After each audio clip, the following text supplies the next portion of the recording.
What's going on, folks? This is Kid Shorty Gaming Nation.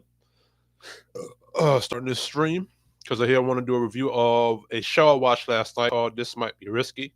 It featured my boy AC Trill from the Crew season. Or I think he's part of the Crew season crew, right? I think it's him, Smooth, OT or Otis, and Kenny. Right. So shout out to those brothers.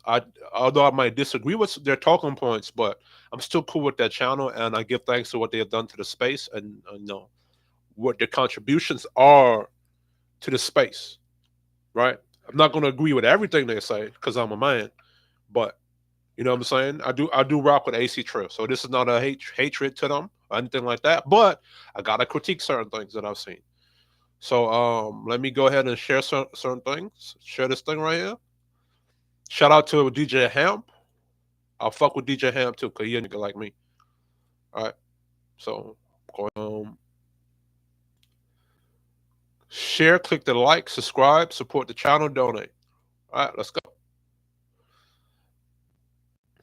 Now, my thing with Trill, right? I can see that he's a balanced guy, but with AC Trill, from my opinion, is like his attempt to be balanced and to give a woman value. It's like it might sound simpish, right? Because of the title of the show, it says that a great woman should scare you. Now, me, I'm a nigga that grind and go out here and work. I got them core alpha traits, them core alpha traits. I'm from Brooklyn, East New York, right? So my whole life has been fight, struggle, grind, and etc. I'm not afraid of nobody, and I've seen men in my life who I've learned from who has that same what you call alpha work ethics. And a good woman has never scared them, or they have never been afraid of a good woman, right? And then I might understand what he means because a lot of black men in black culture, they're not used to what a good woman is. They're not used to what a great woman is. In black culture with black men, all we see is this goofiness. Bad woman after bad female. And I'm not talking about the dusty niggas or the pookies or the Ray Rays or the dysfunction, which I hate saying pookie and Ray Ray. I'm not talking about dysfunctional niggas. I'm talking about the good dudes who are solid, who are grounded, who are working. If you come from New York City, like I come from New York City, and you grew up in Brooklyn, New York, East New York, Queens, Bronx, Harlem, all you see is fucked up shit. I don't care if you middle class. I don't care if you live in the projects or you middle class, working class, or high class. When you Brooklyn or Queens, all you see is hoes. You go to church, you see 304s. You go to the nursing job, 304s. Your teachers is 304s. So all you see is bad black women. So now, if a black man encounters a good, solid black woman now, in that context, I would believe that would scare him because a black man never seen that before. If he grown up in a house with a single mother, that's full of shit. So if a black man never experienced what a submissive, kind, um, respectful black woman is, of course, if he meets it, it's gonna be scary because he never encountered it before, right? But we're gonna go into here. I think AC Trail, and this is at the point where Mr. Fantastic jumps up and they're gonna have an argument. So I'm gonna dissect this on the fly. It's gonna be on the fly, right? So shout out to DJ Ham. Go subscribe to This Might Be Risky. Go subscribe to the channel. Go subscribe to the Trill AC. Right? Let's go ahead.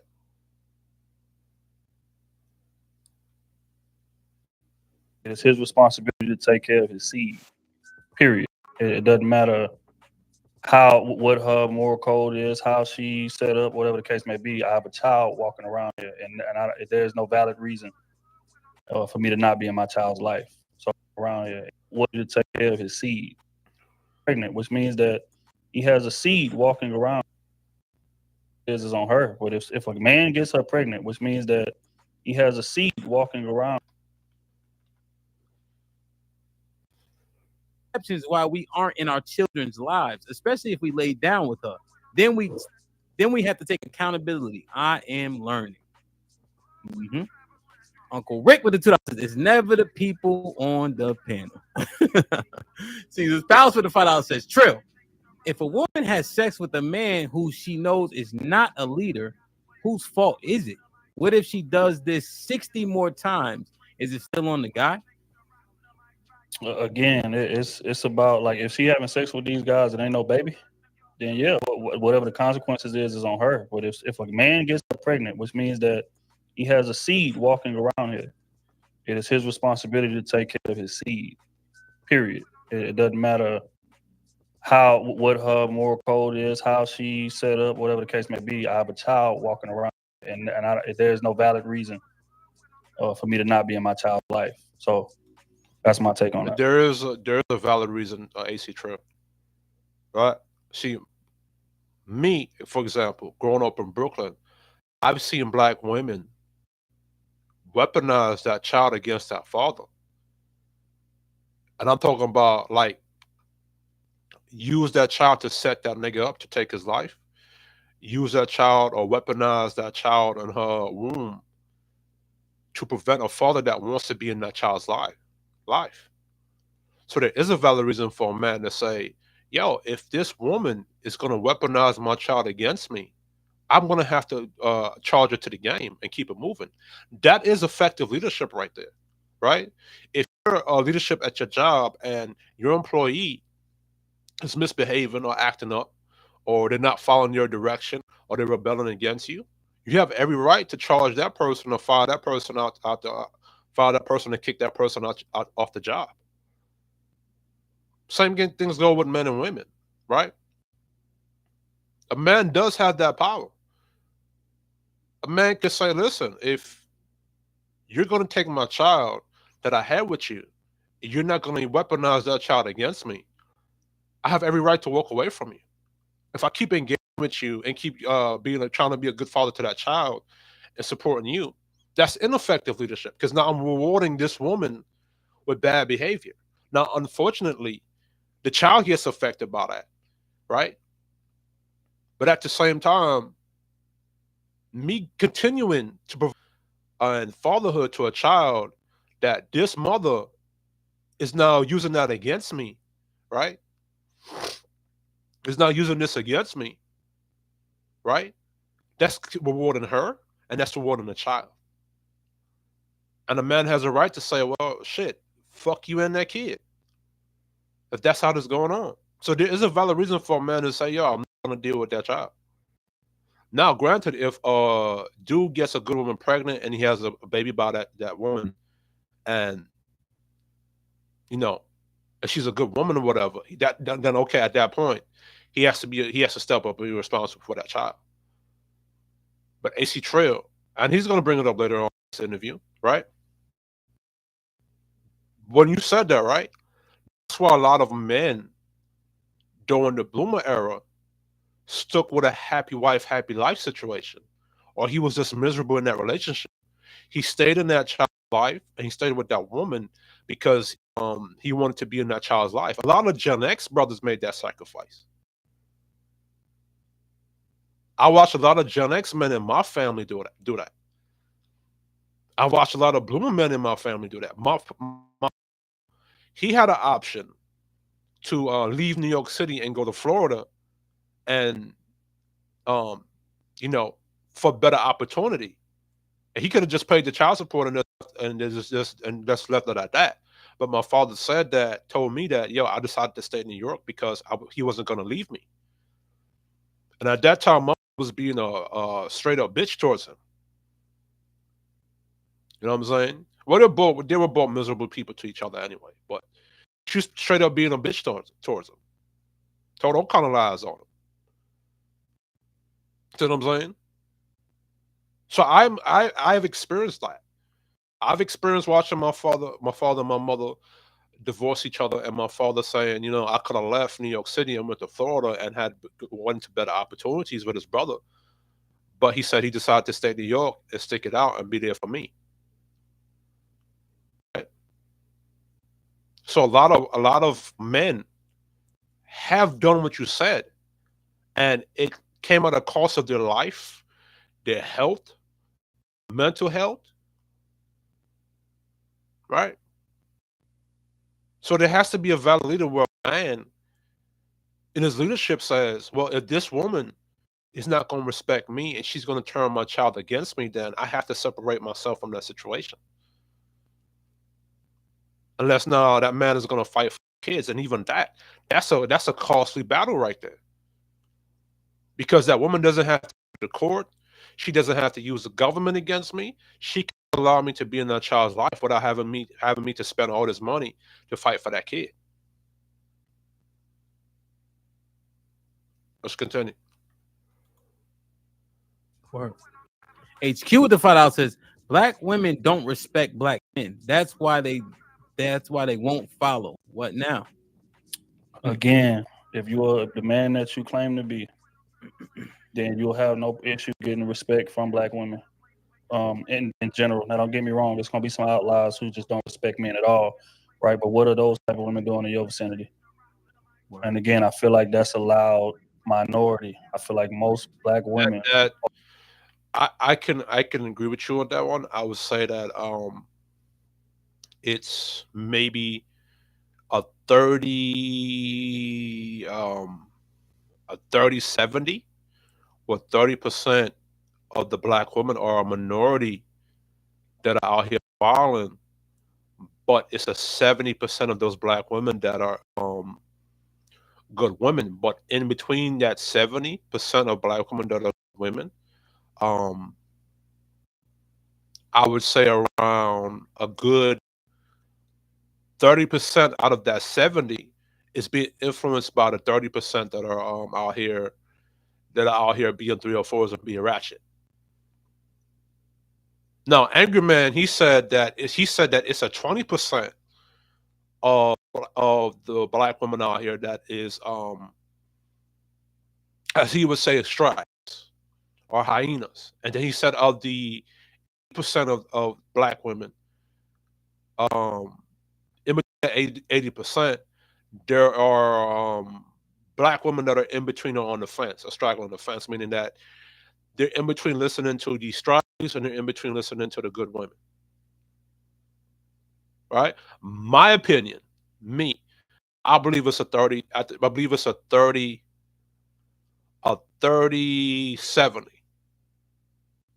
where it's 30% of the strikes and 70% of good women out there. But of the 70% of the good women, I think 30% of them are influenced by the other 30% of the women, the good women that are within that 70%, are being influenced by the by the 30% of strikes. And it goes back to what philosophical said, where the 304s are too close to the good women. They're mixed in.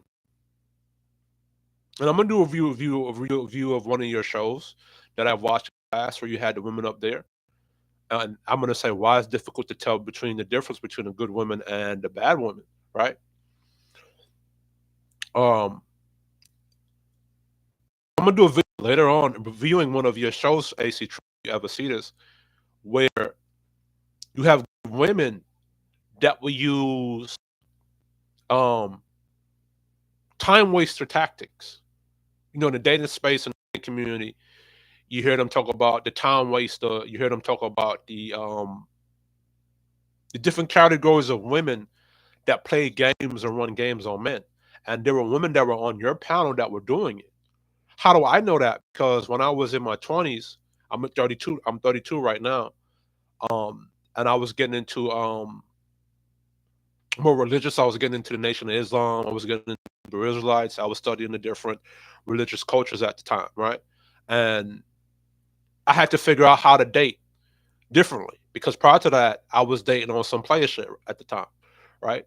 So I wouldn't say I was a player per se, player like that. I just had older brothers. I had a father. I had men in my family that gave me the type of game or those core traits that a player would have or use to help them not help me navigate through the game.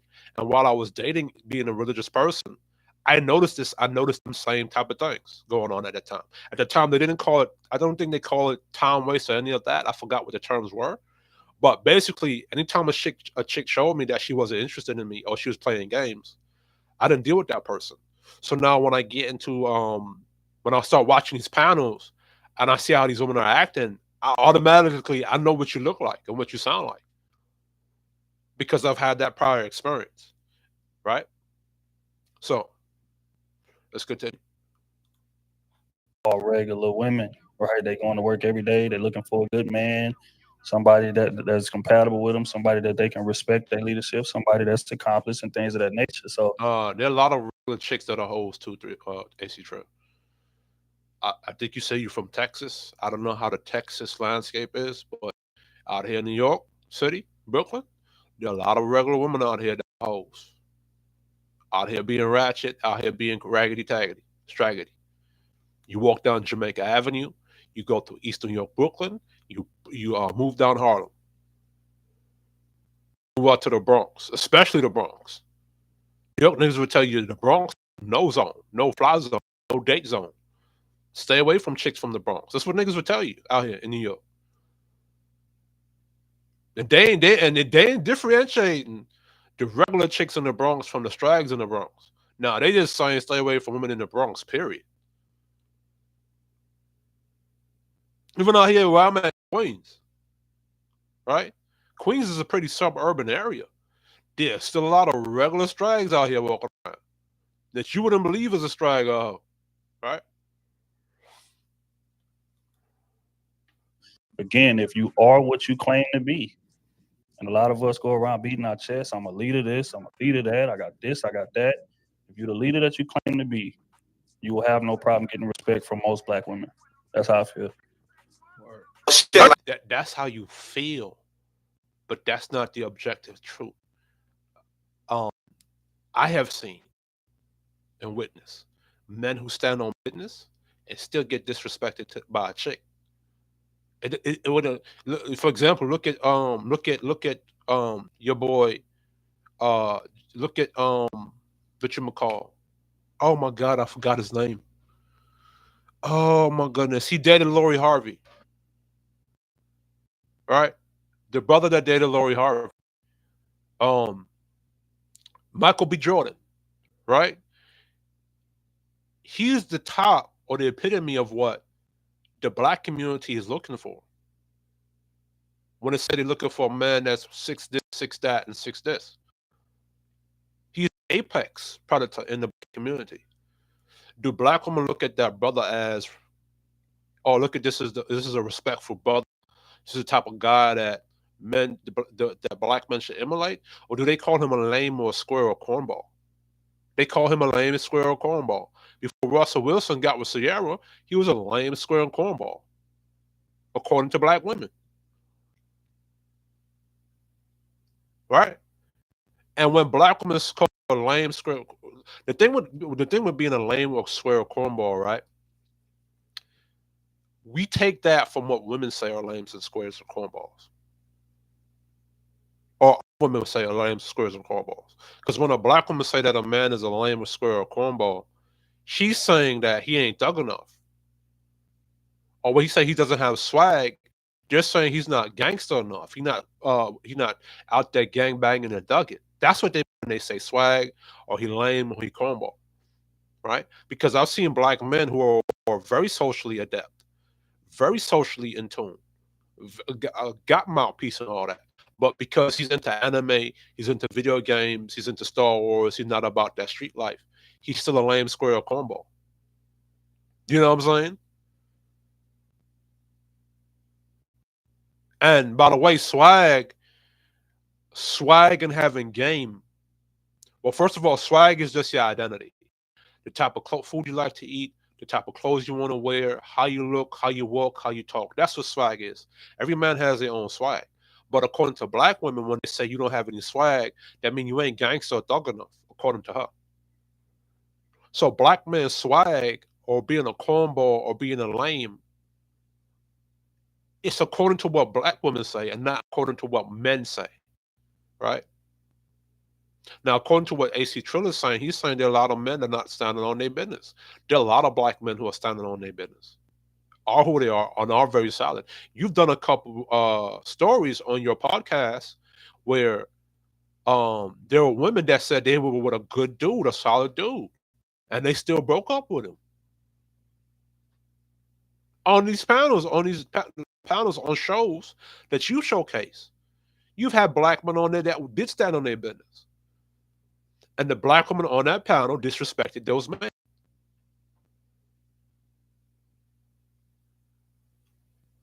I'm gonna review some of your shows, right?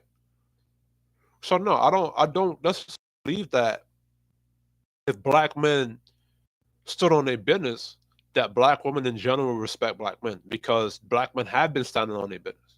The stats and the data show that, and black women still disrespect them.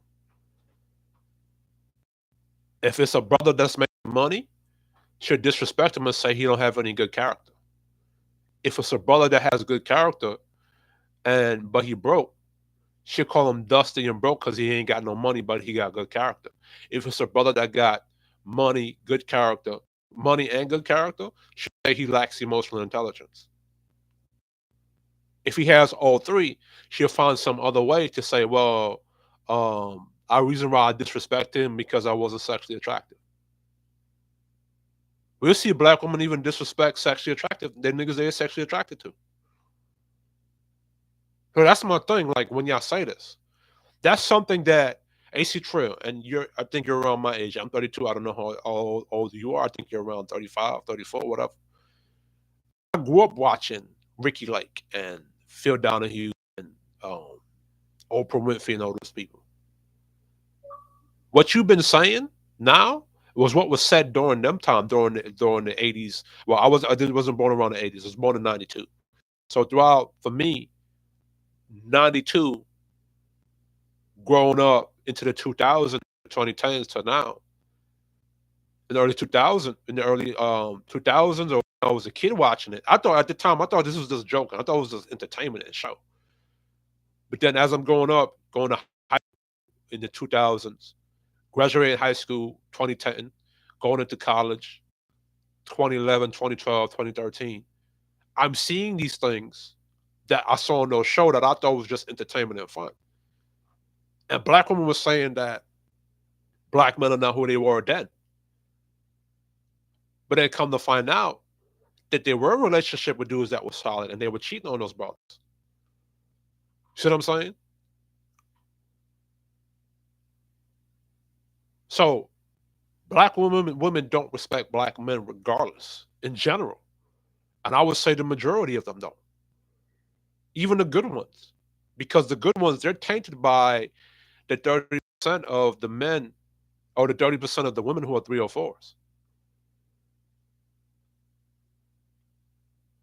And then you'll hear a black woman say, "Well, what's a good?" If it's a, let me tell you something. If it's a dude that's making money, good character, emotional intelligence, that they have said, or this is the type of good man that they would follow. Every time you ask the black woman, or why you not respecting this man, they'll flip it and be subjective and say, "Well, that's not a good man to me," or "What is a good man?" All right, so like that, and like that, and like that.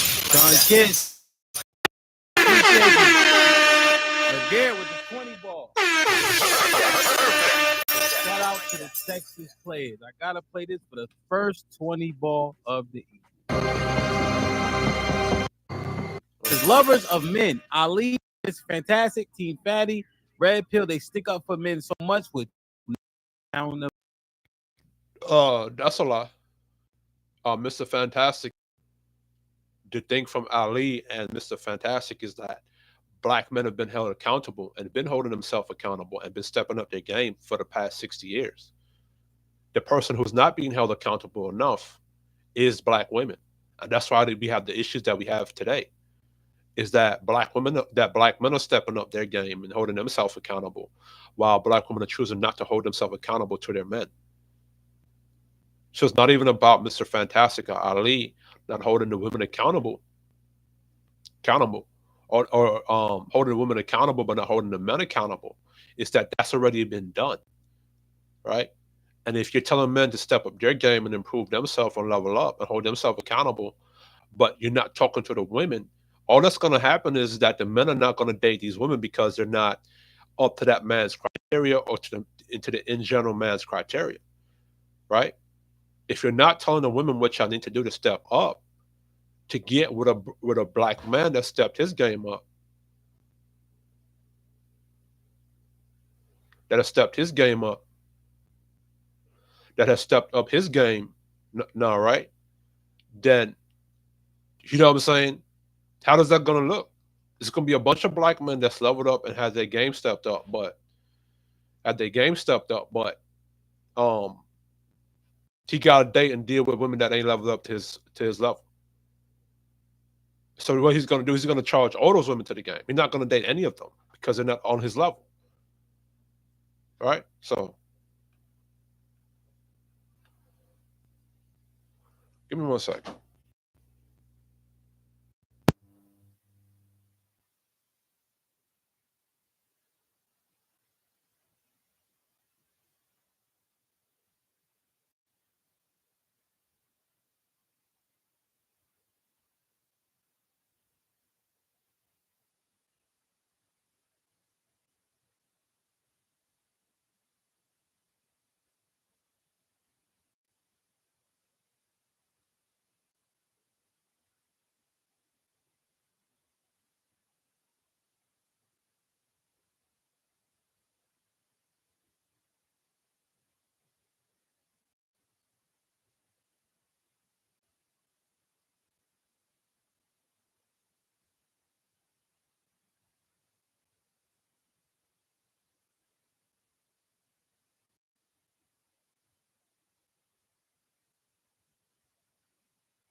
Okay, I'm back. So the thing is, you've been holding men accountable, and black men have stepped their game up.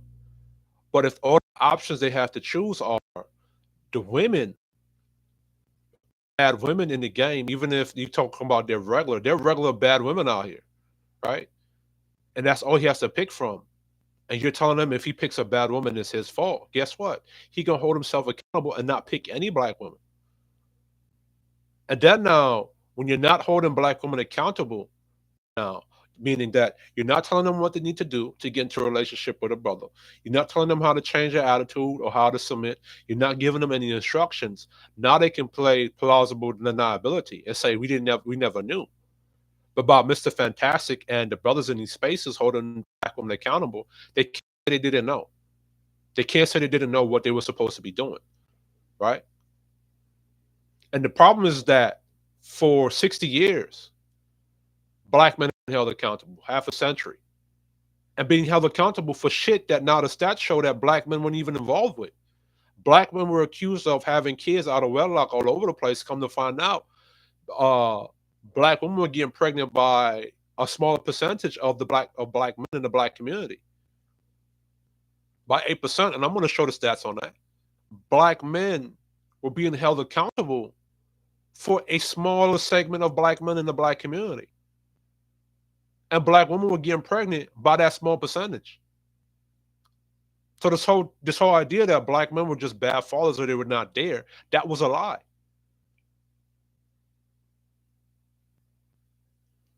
Right? And if you don't hold black women accountable, they're gonna keep making those same mistakes. All right, so we're gonna continue here.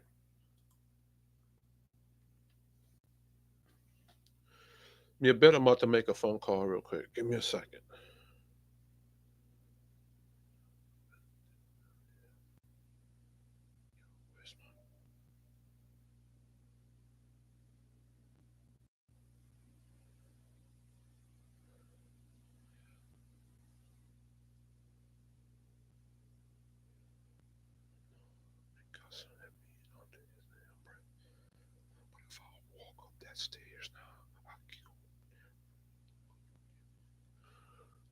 Why is this not playing? Aaron with the $2. Cruise season is how I get the space. No doubt, my brother. Matt P with the $2. Poppin' Matt says, Trill, a married nigga told y'all we winning.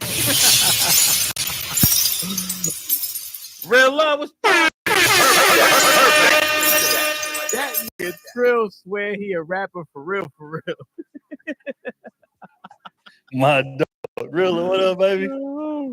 Nigga stay making Port Authority proud. Indeed. TMBR Army and the Crusaders. Love to the bros. Appreciate you, Rilla. Love you, man. You know I gotta play this one for my brother Rilla. Where's that? There you go. I'm broke, baby. I ain't got no money. Bullshit. I see you shining, nigga. I can smell a motherfucker with money. Even Ray Charles can see you got money. That's my brother right there, man. Indeed, 100%, man. That's the OG. Ken Folk was popping with the $5. Says Red Pill Ranger is a drag queen with his wig skits. Shout out to Hamp and Trill. Who is a Red Pill Ranger? He a content creator. He be showing wild love. He might hit the link. He usually does. Oh shit. Told me he's him, man. Bread and Butter with the $5 says Trill wasn't excusing women behavior. He simply stated they grew up in the same father's home as men, so naturally lack awareness of worthy men. Yeah. Quentin with the $5. Camp, if they come up with disrespect, I'm pulling up with smoke. Respectfully, do your thing. Hold on, I have to counter that one right there, right? He said that both those women and children who grew up in a single mother household, well, they grew up in a single mother household naturally. That's what he said, the AC Trill said. But do you know that a single father household rivals a nuclear family? Let's look that up. Household rivals a nuclear family. Nuclear family.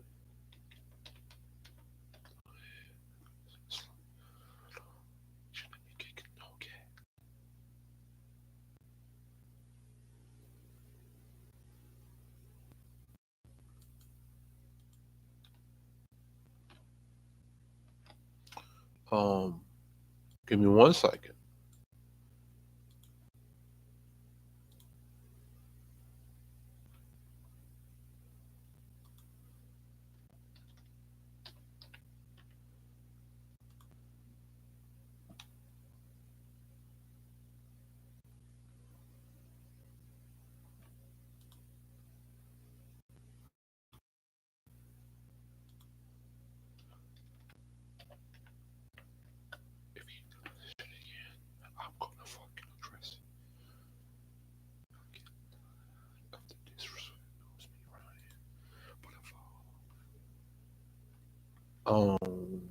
Give me a second.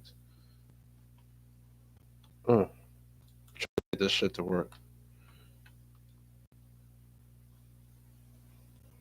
I don't know why my PC is acting up the way it's acting up right now.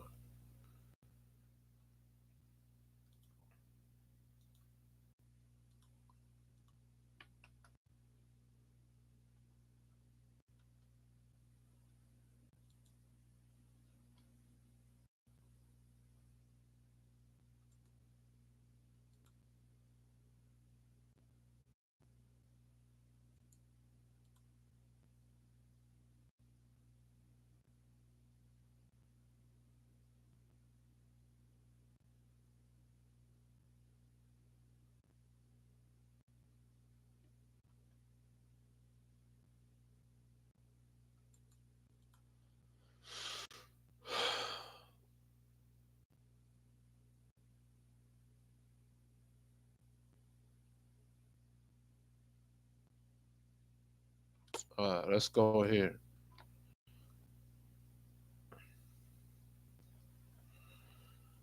Oh,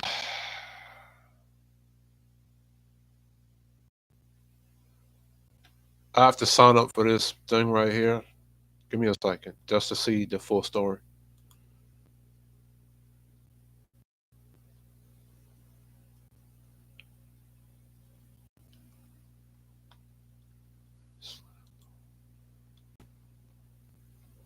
All right, this is written by a woman to actually.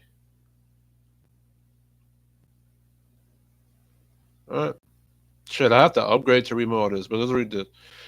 It's extraordinarily well documented how much of a disadvantage children from a single mother household have over children whose parents remain together.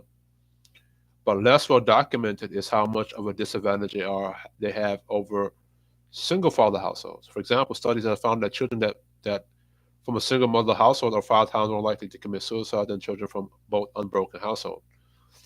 And single father households 9 times more likely to what? S- Single father households at school 10 times more likely to abuse chemical. I wish I could read this for our article.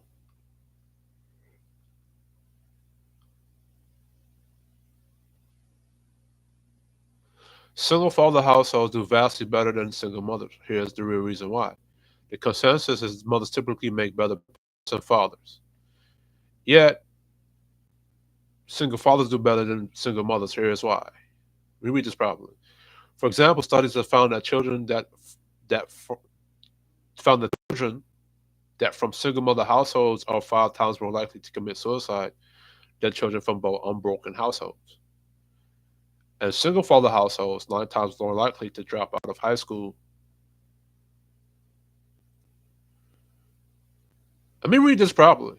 For example, studies have found that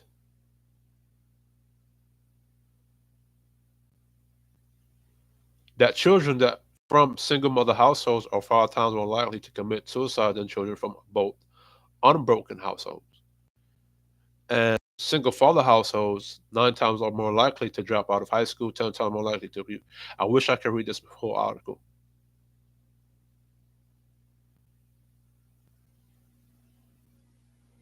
I wish I could read the whole article, but I have to upgrade and shit. You know what I'm saying? All right, so let me. This is from the medium.com.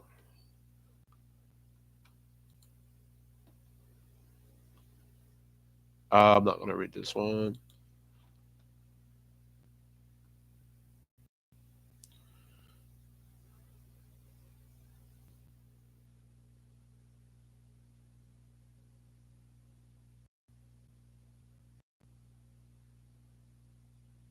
Anyway, let's go back to. This is the medium again.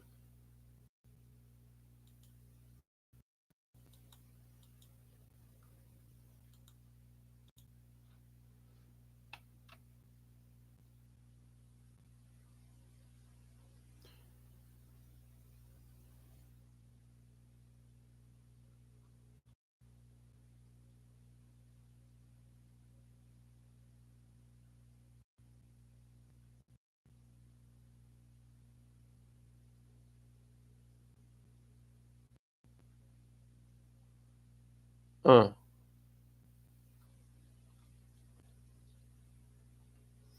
I wish I could have read that. Been able to read that full article. But let's go back to AC Trill, right? I was gonna make the argument that if you have single fathers that are doing better than the single mothers, then you know what I'm saying. What's the single mother? Because the whole time you've been saying that single mothers is the better than a single father household. The stats prove that wrong. Single fathers versus single mothers. Oh my god.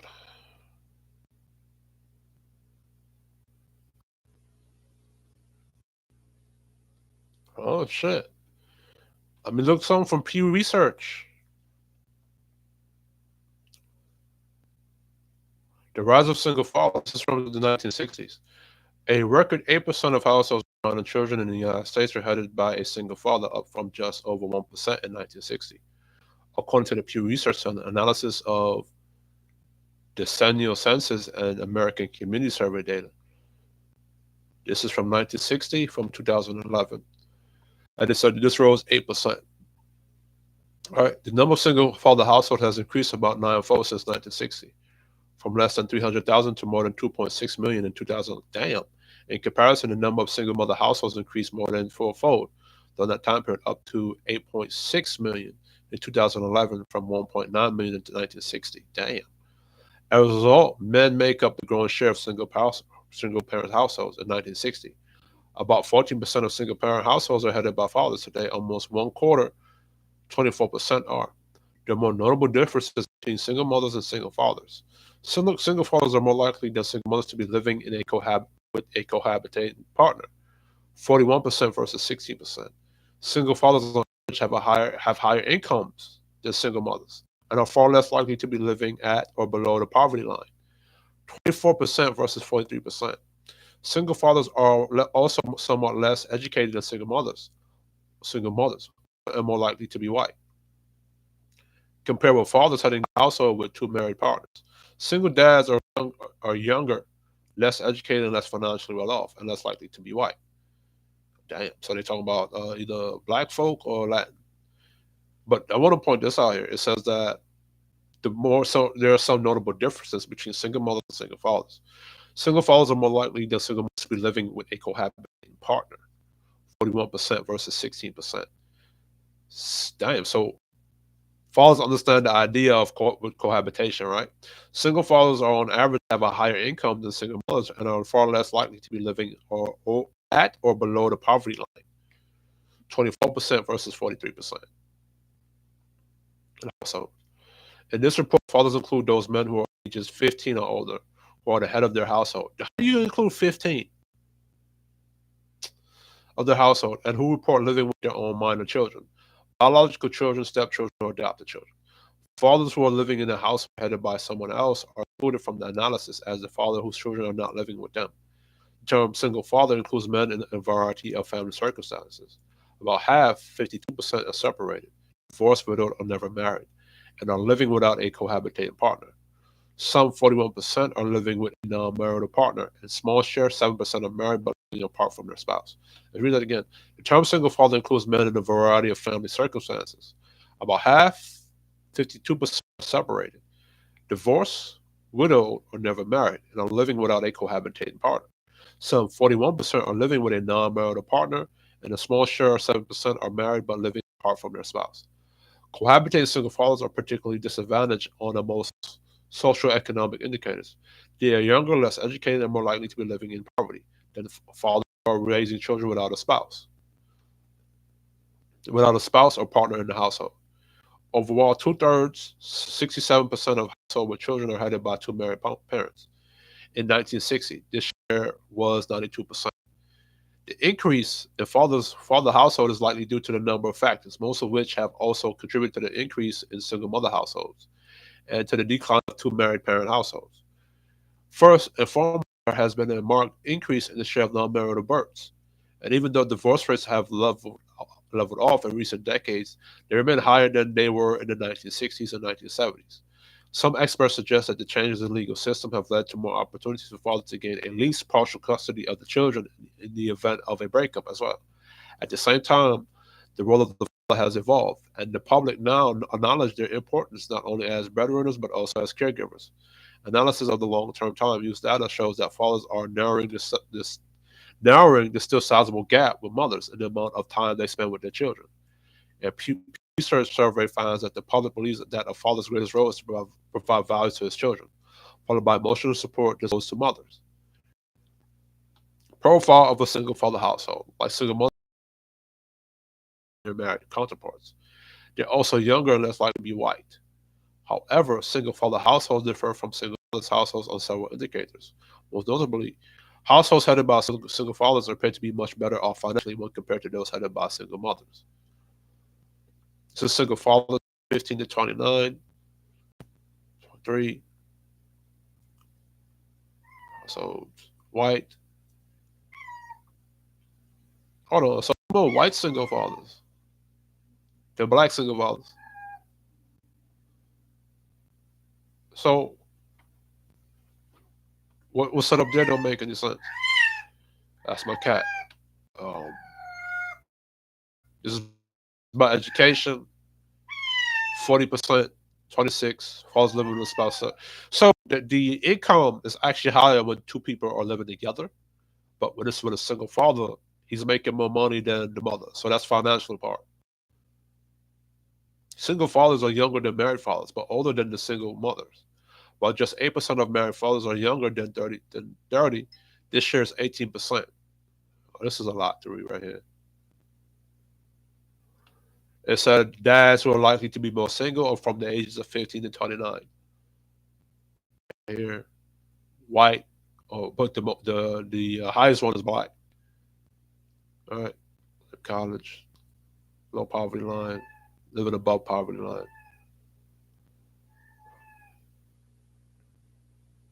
And this is from 1990 to 2011.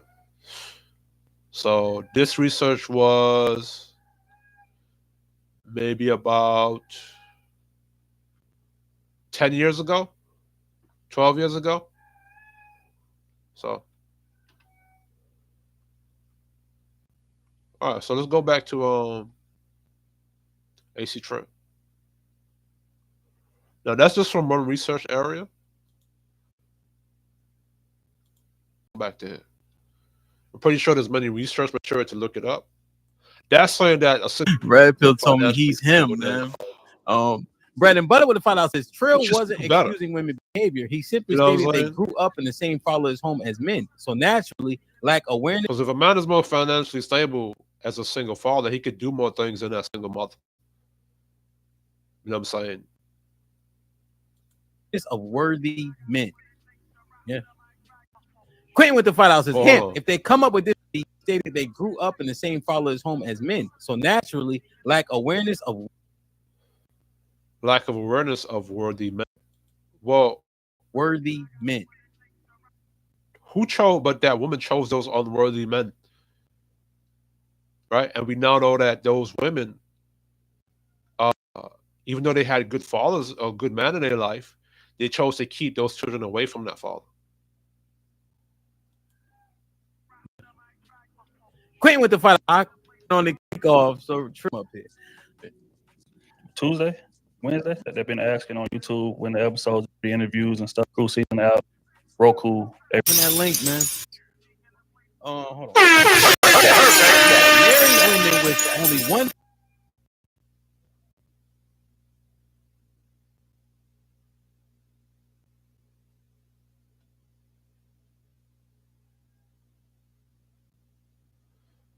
partner. The odds of women cheating on her husband is 6 times higher with 2 to 4 partners, 9.47 times higher with 5 to 10 partners, 14.05 times higher with 11 to 20 partners, 16 times higher with 20 partners. GSS. Play this real quick as we consume this information. Which one I want? Let me see. There. Other outside is human. She turned up her location. She must think I'm stupid. She wanna run the street, so let her ho, let her ho, let her ho. She doesn't. Now I would agree that a lot of these women that are getting that these men are marrying are hoes, right? In my opinion, I think a lot of these women that are divorcing these dudes, or a lot of these women that are getting into a relationship, a lot of them are hoes. So we have to go back towards the Bloomer generation, probably more likely in the Bloomer generation, the Gen X generation, and the Millennial generation to see how these men picking hoes. How did these hoes get there for these men to pick from? You see what I'm saying? And see, this is what happens when you don't hold women accountable for nothing. If you don't hold women accountable for anything, the hoes are going to keep being there for the men to choose from. You see what I'm saying? That's the point of holding women accountable. So it's not just a cut and dry. It's always a man's fault because you didn't vet properly, which I can agree with. You're absolutely correct. You got to vet women. You got to vet people. You got to date with intentions. But vet is not a silver bullet. It's not a 100% perfect thing. And nowadays, you have guys that are telling dudes, hey, if you don't want to date a hoe or have a hoe into your life or be in a relationship with you, you're insecure. So Show signs of stopping. So who am I to be caught blocking? I really hate to see you go. Let her ho, let her ho, let her ho. What you think about these numbers, Trill? I think he was talking about the body count thing, right?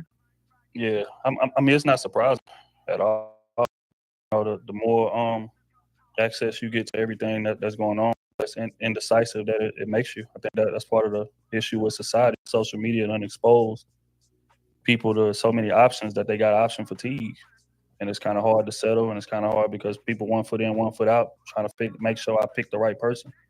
And you got a lot of people who enter into a relationship still not sure of that. So again, if you don't had a lot of people, a lot of different experiences, then of course you're gonna be more curious. I think that's just psychology. Yeah, 100%. No, you said it right. Where I'm Pimp C from. Mr. Fantastic, what's popping? Brother. Yo, what up, man? What's good? What you smiling about? Nothing. Just chilling, man. You know what I mean? Long weekend. Shout out to Trill. What's up with you, Trill? What up, G? What you on? Got it, fam. What's good? So now, man, you know me, bro. You know who I am. So so we get into it. Now, Trill, man, and I see what's the name of the well you weren't the original crew of tonight's conversation, right? You came on. Yeah. He basically recruited all us like the Avengers. Oh, for sure. Yeah, crew season came first though, for sure. Yeah, for sure. So shout out to you, man. Shout out to you for your contributions, man, to this whole podcast now, this thing, is a man. debate this movement, that showing brothers there is a way that I heard that things you're that figuring were out said, here. You know what I'm saying? And put my make legal critique money, legit stuff by there was black men giving things their that opinion. Raptor Ranger said, first and Fantastic foremost, said, brother. and Appreciate Trill you. said. That, bro. Now, But the now, only thing, man, you know me, a little bit of multiple things pushback, can be true fam, at the same for time. the concept of It doesn't your have to be either leadership. or. Now, I Two things can be totally true at agree the same with your time. thing. You know what I mean We're gonna go about the into it. leadership being important, and ultimately, as a leader, you being willing to and understanding the. Let's go back to And what Mr. Fantastic said. me, a little long weekend. Shout out. What you smiling about? What up, G? What you on? You know who I am. So so we get into it. Now, Trill, man, and I see what's the name of the well you weren't the original crew of tonight's conversation, right? You came on. Let me tell you something. Yeah. Fatty, Team Fatty, he's very logical. So how he thinks, it's very mathematical. 1+1 = 2. That's how Team Fatty thinks, right? And he's very intelligent. He's very smart. And a lot of points that he has in his brain, like look at the chat. He asked the question: if women are lying about their body count, how are these men going to avoid these women other than reading their mind? That's a good question that Team Fatty asks. that Fatty asked. Right? You can't read these women. We tell men to be honest and straightforward, but the women get to lie about their past and their body count. But a man has to be upfront and transparent about his past and whatsoever. The men are told not to judge these women, but women get to be judgmental of the leadership. But we can't be judgmental of the type of women that we allow into our house. And if we let the wrong woman, if we take away being judgmental of women and we allow that type of woman to be in our house, or we pick a hoe or three or four, it's always the man's fault. Well, if the men were allowed to be judgmental of these women and hold these women accountable, he would be better equipped to find to recognize is this a bad woman or not, this is a good woman or not. He wouldn't pick a three or four if he was able to be judgmental of women and hold women accountable. But once you remove those things of being judgmental, of holding women accountable, he's going to keep picking wrong. Because now the women are saying, well, okay, cool. Then he don't care about body count. So I'll get to go out here and be a 304. Or he ain't going to be judgmental of my past life. So today I could mess up and choose to go out here and do hookup culture and whole face and 304 culture and whatever. And hot girl summer.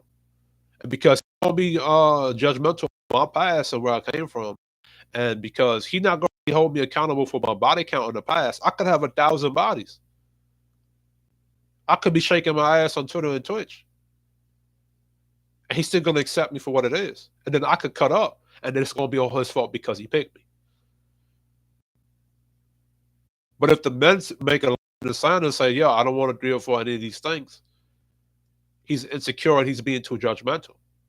I'm not saying that's what AC Trill is saying or Fantastic is saying or Red Pill Ranger is saying. I'm saying that's what the environment today is saying. So Team Fatty has a correct question. You can't read these women's mind, and they don't have to tell you the truth. That's not the women being a reflection of an honest man, of honest men. Even if you want to bring it down to the subjective individual level, if that man is being vulnerable, honest about who he is, what he's about, and transparent, this woman is choosing to lie and be deceitful. She's not being a reflection of that man's honesty.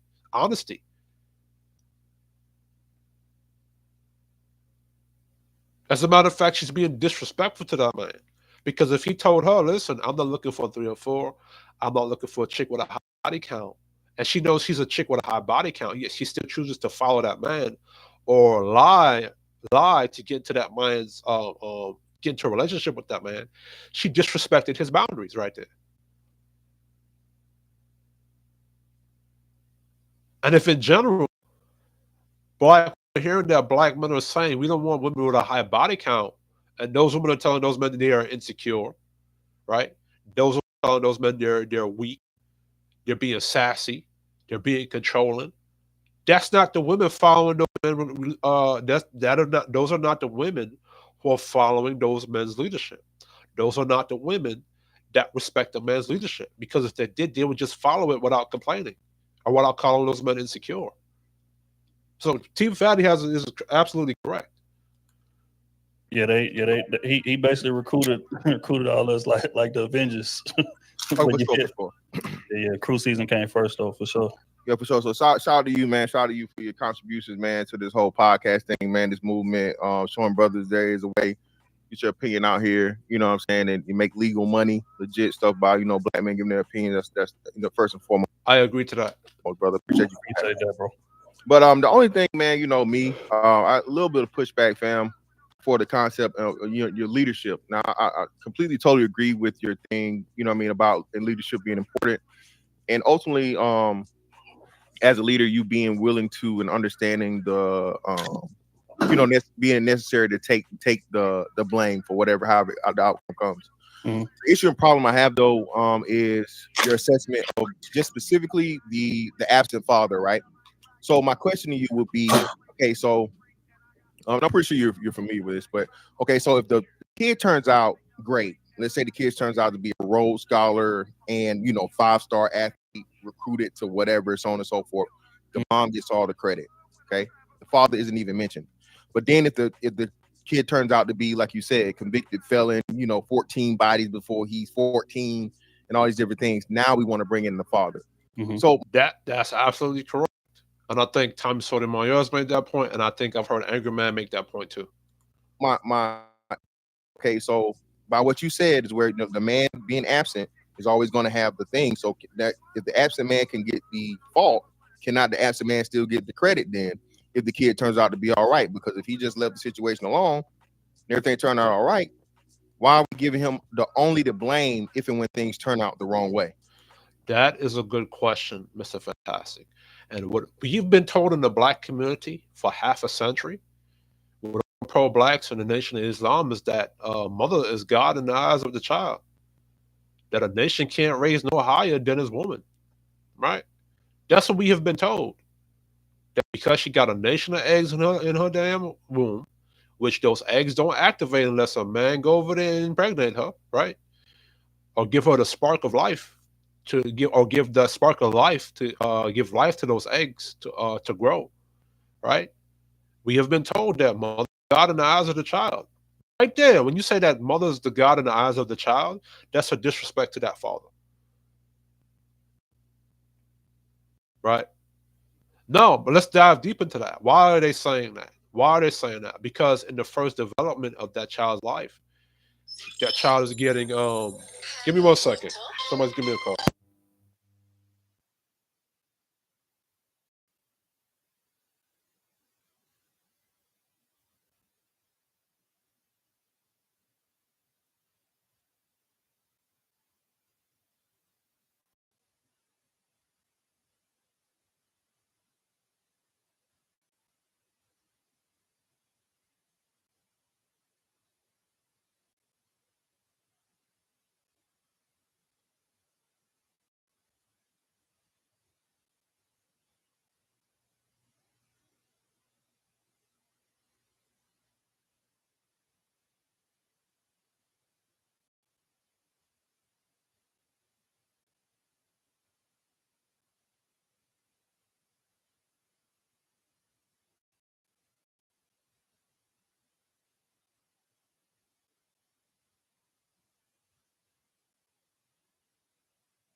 Yeah, see, I don't feel like that's right. In that aspect, I think if you are not in Here your with the issue kid's right life, quick, so I'm back. however the result comes out with your kid is only the result comes out with your kid. In that aspect, I think if you are not in your kid's life, however the result comes out with your kid is on you regardless. I think if Nah, see, AC Trill, I agree with you that the father plays a big role into that child's life and the impact on the child's life. But um, when you say that, it's like it's taking away the mother's accountability and responsibility over that child. Like if you go with the mothers during the 80s and the 90s, where they were more pro-black, they were more about in education. They were able to raise what you call raise proper children. Like if you go to the Nation of Islam or you go into I think with the Nation of Islam, because of those men over there, they have a kind of structure over there, and those women, they hold themselves accountable, right?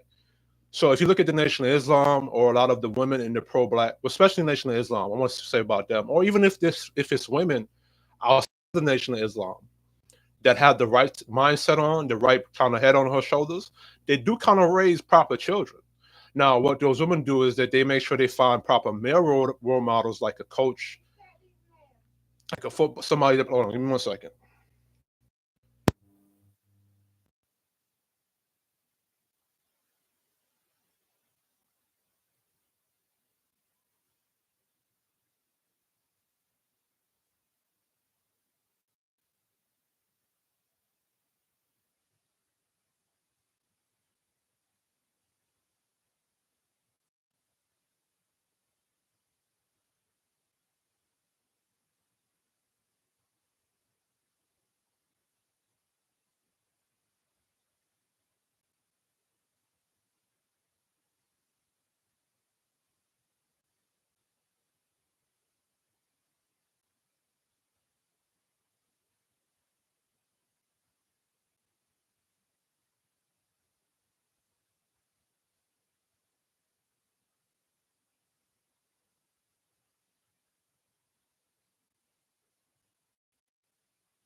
All right, I'm back again. If it goes negative, if it goes right, then your kid just got lucky.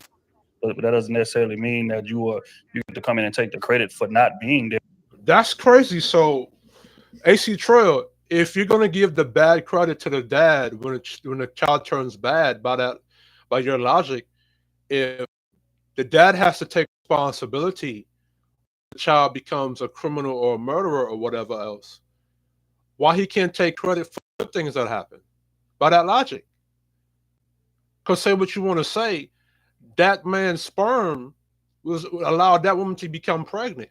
So how is it that you're allowing the father to take the bad credit, but when something good happens, he can't take the same credit? The good credit goes to the mother.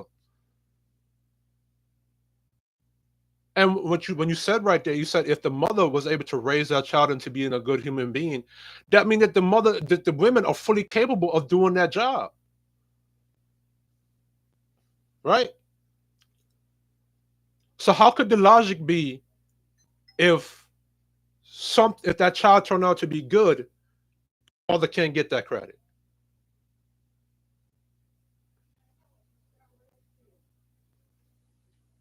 But if something good happened to that child, the mother gets the credit. If something bad happens to that child, only the father gets the credit, and you can't put it on the mother.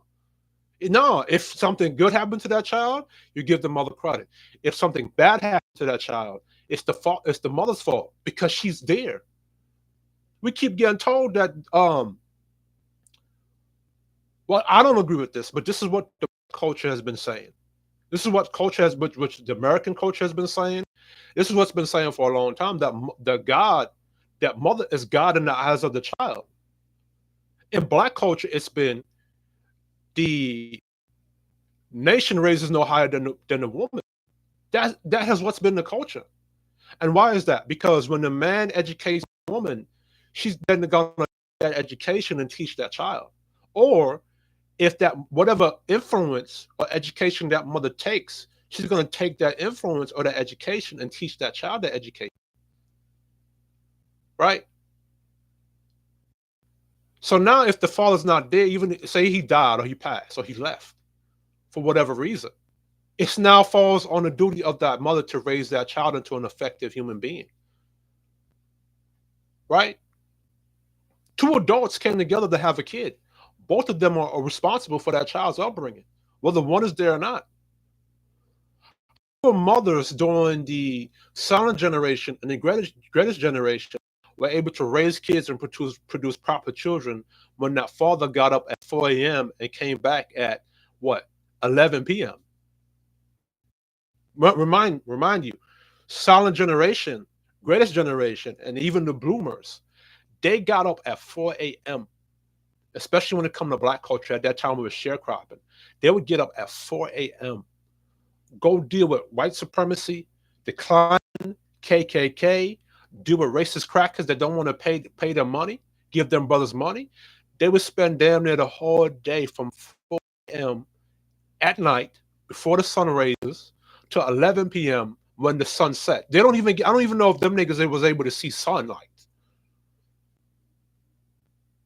How were the mothers able to still raise those children to be effective? You know why? Because those mothers respected their father. Those mothers knew not, okay, I'm not going to make this child rebel against his father, whether he be good or bad. And there were mothers at that time where the father either died because he went to war, he didn't make it back, or he did work a dangerous job, he didn't make it back, or he just flat out left. But they still raised proper human beings. Because even though I would agree that a two-parent household is good, but whether the mother dies or she's not there or not, now the father still has to be a parent to that child. Or whether that father's not there is there or not, that mother still has to be an adult parent for that child. Right? And we've seen mothers in the 80s and the 90s who were single parents, who had enrolled their son into summer classes, who had their son reading books, making sure they get their education. Right? So to say that what you said, AC Trill, that it's a reflection of that father, making it seem as if only the father had that kid. The mother had that child too. Yeah, he got her pregnant, but she chose to give or walk around with that baby for 9 months and give birth to that baby, to that child.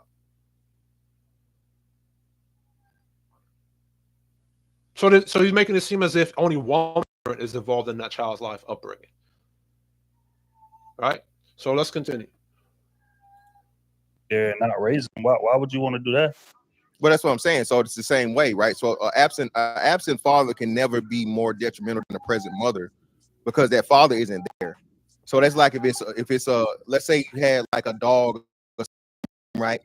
And plus, during the 80s and the 90s, when you had we have to remember NAFTA came and it laid a lot of black men off, and then right after that, Joe Biden's crime bill came. So you had a lot of brothers that were going to jail for damn near life, 25 to 50 years, petty crimes. And they come to find out there were a lot of brothers that were getting taken out the street. Then come to find out they didn't do those crimes. They didn't commit those crimes. Evidence found out that this police officer forged these things or forced these black brothers on camera to say things they didn't do. And because of that, they got a conviction. A lot of attorneys, district attorneys, and lawyers wrote books and made movies. Look at the Central Park 5, right?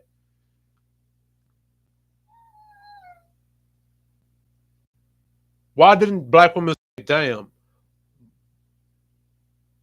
my baby's father, the reason why he went to jail is because he got laid off by NAFTA and he had to go out here and sell dope and hit the corner to put food on the table. What I'm not going to do, I'm not going to talk bad about this child father, because this child father, the only reason why he was out there is because he was trying to provide for me and his son. Look at Biggie's. Look at Biggie. Go listen to the song "Juicy." I think is that what it's called, "Juicy." And in the song, he talks about how he had to sell dope on the corner to support his daughter. That's a lot of Black American men's story, right? A lot of Black American men that come from the hood.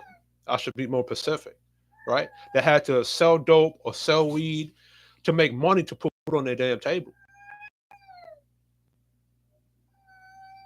And a lot of times their life get taken, or they went to prison for it, right? Those mothers could have said, you know what, I'm still going to do my duty to raise an effective child, but they chose not to. When the father is not there, or he died from going to war, it's up, and when he doesn't return home, it's up to that mother or whatever leadership is remaining there to still raise another proper human being, right? And what we often do with how we speak is that we take accountability off the woman and put it all on the man. But in this day and age, we like to talk about partnership and 50-50, which is something you said in here, Trill, that I disagree with.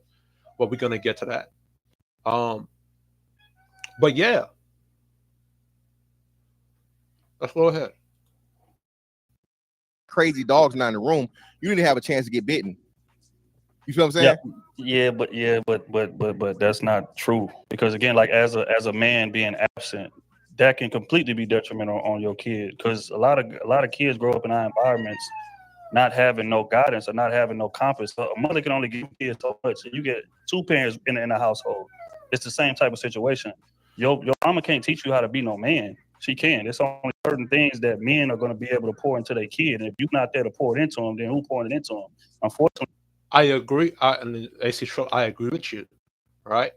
I agree with you that a woman cannot teach a boy how to be a man. A woman cannot teach, the basic traits of a man. I do agree with that, right? But you have to still put it on a woman that controls the access to sex, that she allowed a ancient dude or absentee father that wasn't going to be there, because she didn't vet that man properly to see if he was going to be consistent or not. She allowed this person to get her pregnant, and then he left. Right? She knew that she wasn't supposed to get pregnant before marriage, but she left. See what I'm saying? And she's what's there. That mother's what's the number. Y'all say mothers got. I don't believe in that logic, but according to what the Black culture has been saying, And what the American space has been saying is that God is mother in the eyes of the child. And we have to dissect and go into why they say that. You know what I'm saying? Because a lot of the times the fathers out there trying to hunt, trying to survive, trying to do what they need to make sure that that mother and that child is well taken care of. But a lot of times the father is not there, right? Because if the father's given 100% to making sure he going out there, even in today's era, right? The men have to go out there and work 16 to 40 hours. Because as the Bible says, you want to leave your children an inheritance. So a lot of these men are going out and working, trying to provide their children a happy life. So a lot of times that father cannot make it to the soccer game. He might be able to make it to 1 or 2 soccer games out of the year. And the mother could say to that child, well, no, your father really do care about you. He really do love you. He really do appreciate you. But the reason why I'm able to take you to the soccer game, the reason why I'm able to do A, B, C, and D is because he's working. Now that's in a functional relationship, right? Which there are a lot of functional brothers that are making 50K. That's the average income. But the regular chick don't want to get into a relationship with that brother. I get you saying that there are regular men and women out here, but the regular women do not want a relationship with the regular dude. That's the issue. Now, into what you were saying now, right? Fantastic said that a present father, and I think that's either Angry Man's talking point or that's Tommy Sotomayor's talking point. But I'm pretty sure Angry Man has said that talking point before, that a absent father is not as detrimental as a present mother. Why is that? Because the father's not there to influence that child negatively or positively. His presence is not there at all. But that mother's presence is there, right? Just like that mother can enroll herself into can go out there and go to a college, go out there and can learn things, can educate herself. She could take that education and teach her child that education. She could go out there and work and make money to provide her child with with with um with with going to football or going to boxing classes or going to martial arts classes. The single mother can do that. She's fully capable of doing that. Women are not a dumb, non-intelligent person. Now their emotions override their intelligence or their logic, but at the same time, right? I'm pretty sure Trill has seen it, and I have seen it. Now I'm not saying that a two-parent household is not the ideal relationship to go. It should be, because as I put up the stats that we've seen so far, is that you know um, fatherhood, even though it might be the best option financially, there's still some things needed from there's still some areas where the father might lack that he might need a woman to be into there to for him. And now because the mother typically in the single mother household, they're more broke, they might need that father's financial help to help her out and supplying that child and providing for that child. And both of them come together and give the father give that stern disciplinary you know authoritative leadership in the household, and that mother give the child the more feminine, the more nurturing, the more motherly love to that child. And sometimes a mother, when they try to be an authoritative figure, they're more aggressive, and it's not similar to when a man is being aggressive. See, a man when he's aggressive, he's being authoritative. He know that he know he has to temper himself so he doesn't do too much or go overboard. When a woman does it now, she has to go to the extreme to balance her authoritative like how she'll scream at a child, how she get with the child. She has to go to the extreme. Whereas a father now, because he's already that, he has to now temper his approach. He can still be loud with his voice, but he still got to temper his approach. He can spank his child, but he has to soften the blow a little. He can't go too hard with the child, right? As opposed with the woman, she has to go to the extreme because she's not dealing with that all the time. So in a lot of situations, it's the wrong type of niggas. They go outside and get poured into by the niggas in the neighborhood, or get poured into by people who they shouldn't be poured into. But if you as a father was there to pour into your kid, he wouldn't have to go do that. So again, we can't say the dad being absent has. Yeah, but AC Trill, there are a lot of fathers who are still present, who are very present in their child's life, and that mother turns that child against that father, right into his house. See what I'm saying? There's still a lot of present. Remember, you read the stat on your show that 7% of black men are involved in the child's life. And what does the mother tend to do? Tend to alienate that child from the father. Look what 50 Cent has been going through with his child. 50 Cent at the top of his game, right? And that's a nigga who definitely stand on business of who he say he is. 50 Cent situation is what a lot of black men in the black community have gone through. Where they're a solid nigga, they're very present in their child's life, they show up, all these good things. But because that mother does not like the father, she's gonna now take that child and turn that child against the father, regardless of what that child has done, regardless of what that influence has done. I've experienced that. You know what I'm saying? With my mother and my pops. You know, and respect to my mother, she might say something bad about my pops, and I can remember when I'm gonna say the same bad thing, my mother, no, stop, you can't say that because me and your father might have an issue, but your father still loves you. You know what I'm saying? And you still have issues you need to straighten up with yourself. So I thank God for my mother on that. My father did the same thing too. My father, if when the time I would spend time with my pops would tell me, yo, whatever issue I have with your mother, that's between me and your mother, but still respect your mother. Right? So lucky for me, and I think it has something with me being Caribbean. I'm Jamaican. My parents they came to America, I think, in the '80s or the '80s or the early '80s, early to mid '80s. They were living in Brooklyn at first, um, and I think that's probably why.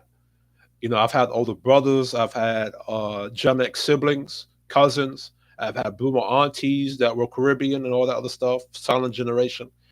And I think with Caribbean culture, we're a bit more family orientated, even though there's still a lot of goofiness that going over there. But that's in another show. I might do a live about that. But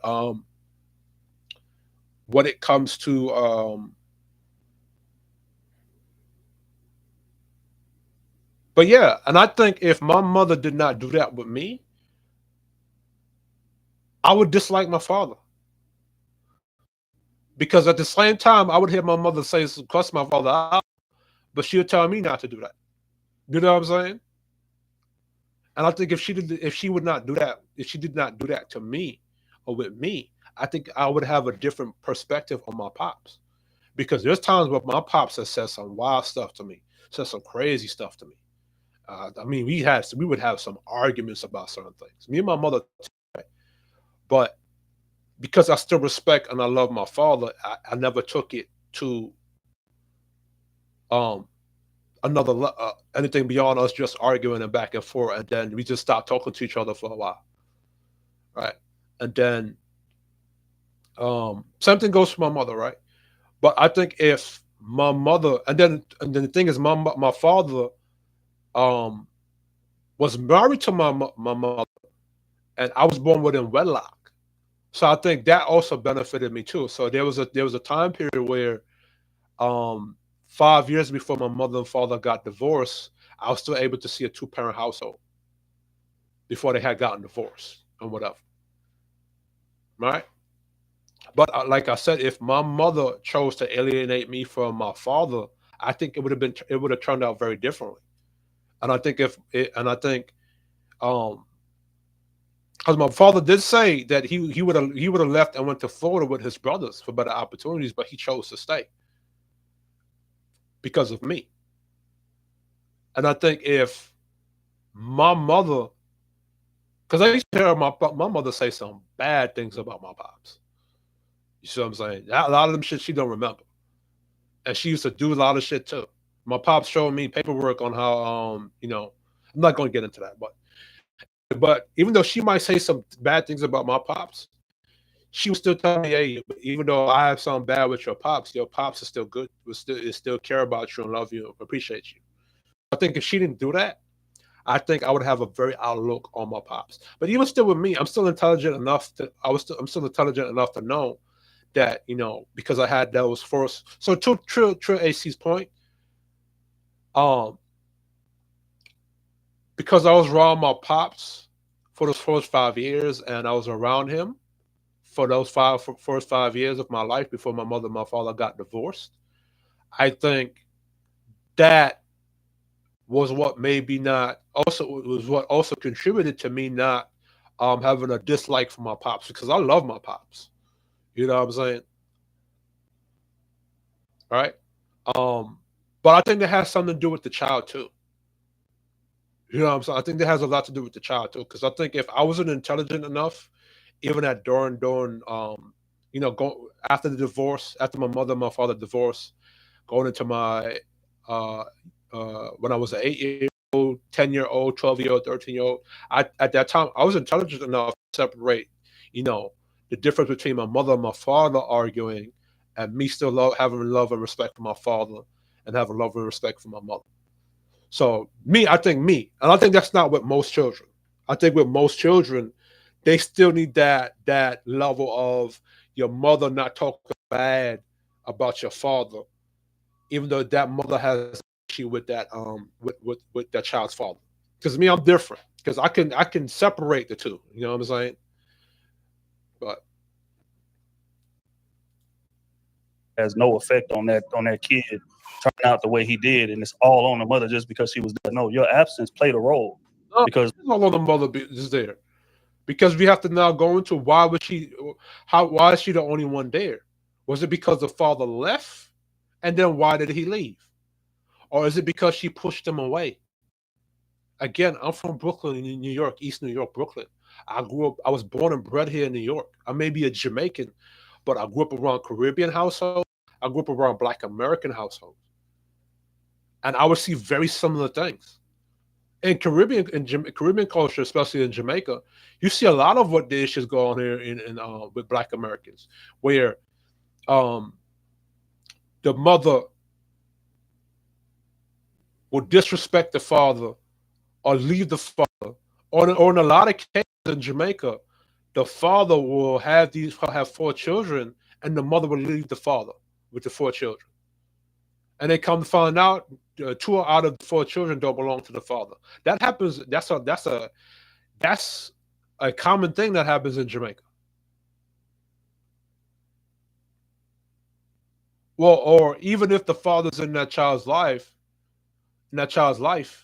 right? The women still train their children to hate the father or not like the father. Or in Jamaican culture, which is similar up here to Black American culture, where the mother, she'll go have sex with a badman or a gangster or shatas, and then because of what he's involved with, he loses his life, and now that mother's stuck with the child. But that same mother, she had an option to deal with 10 other brothers or 8 other brothers that weren't gangster, or what were not the shatas, or were not the badman. And before she go deal with the proper Jamaican brothers, she said that them brothers is boring. It's equivalent to how Black American women would say that they're lame or they're a cornball. Jamaican women use the word them boring like. Raja, I'm too boring. I'm not exciting enough to art. And she'll side past them brothers. She'll go deal with the badman or the shatas around the corner. And now with Jamaican gangster politics now, if the man she's with has an issue with some ups around the corner, the ups will come and wipe him out, and in a lot of cases wipe her out. That's how that go. And that's similar to, and I've seen that same thing here in America amongst Americans. So for one, your absence factored into the mama being as stressed as she was trying to raise the kid by herself, which means that she wasn't giving the kid the attention a lot of times that was necessary because she having to work 2 and 3 jobs and going all the time. Why? Because you're not there to help facilitate and help with the household and bills and things of that nature. How can you blame her when you wasn't there and then yeah, but AC Trail, these are not you're old as I am. You're a millennial like I'm a millennial. I'm 32. I just turned 32. And I don't know, I think you're maybe 2 or 3 years older than me. You've heard these black women say, I'm strong and independent. I'm single. I don't need no man. I'm, they're the most educated woman in the whole wide world. That's what they say. But you have 70% of the fathers still active in their child's lives. And you have a lot of the percentage of those 70% of black men who are fighting to be in their child's life. And there are a percentage of black men in that 70% that are from the hood or in the hood. I've seen that out here in Brooklyn. I've seen fathers that are in projects or low income housing being fathers to their kids. Just like the middle class brother that's making 50K or above, or the six-figure guy.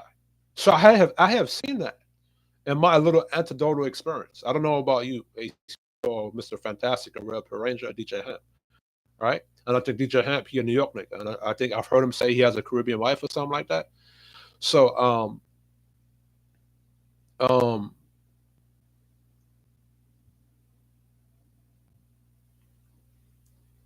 um my thing is uh the what we do is that we want to take the accountability off of women from being an effective parent in that household.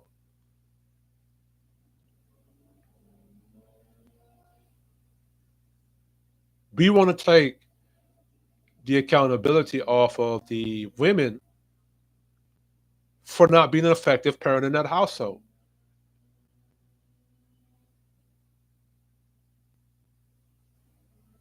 So now, this is why I disagree with the talking point that when you teach a woman, you teach a nation, or no nation raises higher than its woman. This is why I disagree with a lot of those talking points. Because if the women are ineffective to be a parents in their household, to be a parent to their children and raise proper children, then the nation doesn't raise any higher than the father if he needs to be there in his presence.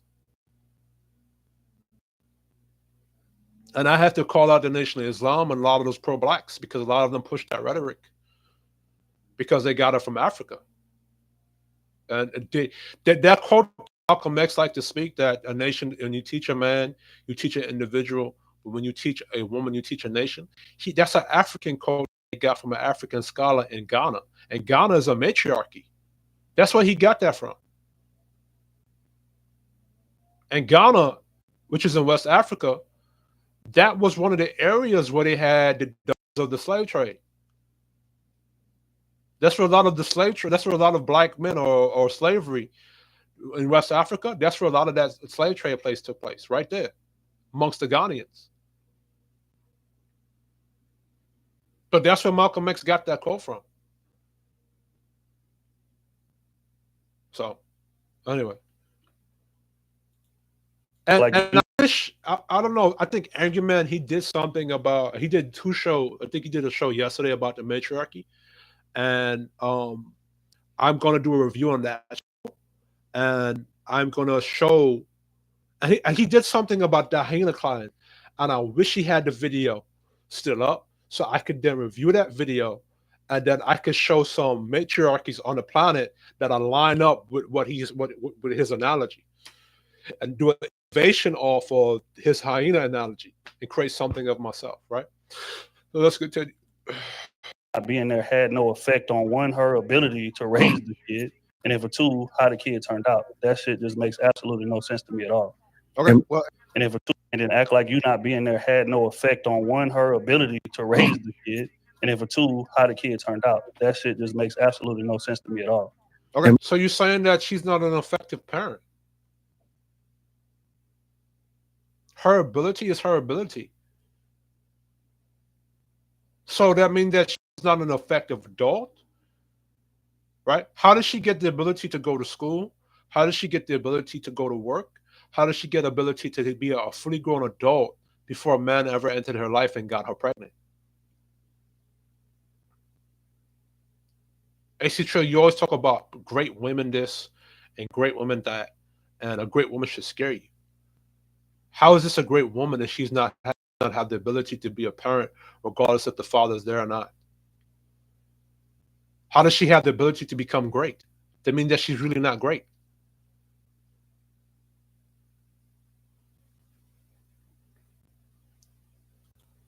Well, and like I said, everybody has their opinion and everything, right? Well, I saw you mention earlier on, and not you specifically, but the situation is where women make it so difficult, right, for the father to even be a part of their lives, where the dad has to fight for the rights, right?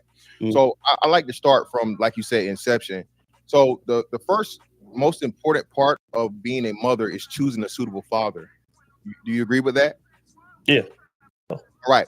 So that's why I say, Even talking kingfolk, Mama took accountability and raised us right here. Look at this person talking. Mama took accountability and raised us. Mama took accountability and raised us. Let me see it again. Mama took accountability and raised us. Like we act like women don't can't take accountability and be able to raise effective children. They have the ability to do it, regardless if the man is not there or not. Now, I'm not saying that a two family household or a man being there, a man shouldn't be there. He should be there. And if women understand that, then why are they still choosing to be single mothers? If women understand that having a father in that child's life, why are they out here still having children by the same dude who ain't shit? this culpability that you're putting on a man that showed himself to be irresponsible, and let's say he's already got 3 baby mamas, right? And you're baby mama number 4, and I'm pretty sure you're aware that black women have a 60% rate of where at least they have two different men, or the black women that have yeah, cool, right? So how is it that, Let me again, look up that stat that Mr. Fantastic is talking about. 60% of women are single with children.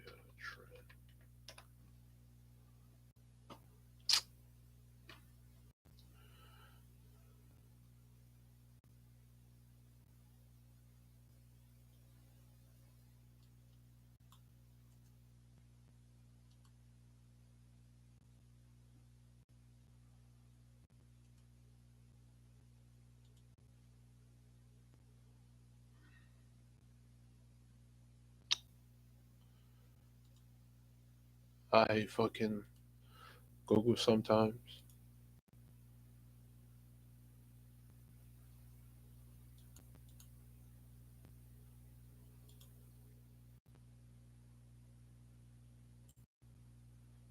Look up the stat he talking about.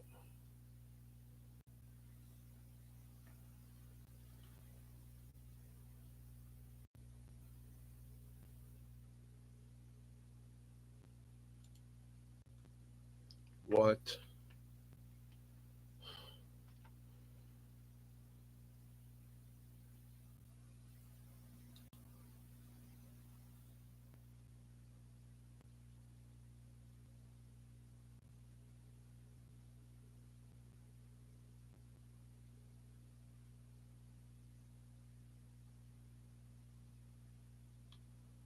of like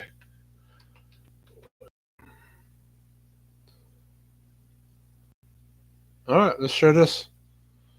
All right. According to a 2021 study, 64% of black children live in a single parent families, which includes single parents living with another family or unmarried partner. In 2020, 50.6% of black children live with one parent compared to 21.8% of white children. Black families have experienced many changes over the past few decades. In 1960, 33% of black children were not living with two parents. But by 1988, that number had increased to 61%. During that same time period, the percentage of black children born to unmarried mothers also increased from 23% to over 60%. However, between 1980 and 2021, the percentage of white and Hispanic children living in two-parent homes, two families decreased, while the percentage of black children living in two-parent family homes remained about the same. Um, Black men and 62% of black women were married, Hold on. Black Americans have also been seeing significant decline in marriage rates over time. In 1950, 64% of black men and 62% of black women were married. But by 2019, numbers had dropped to 38% to 33%, respectively. Okay, let's talk about the marriage.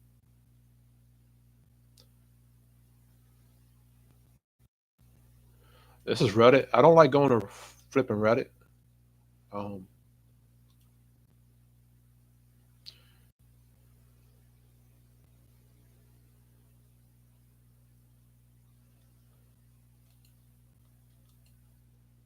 damn, so that's a problem.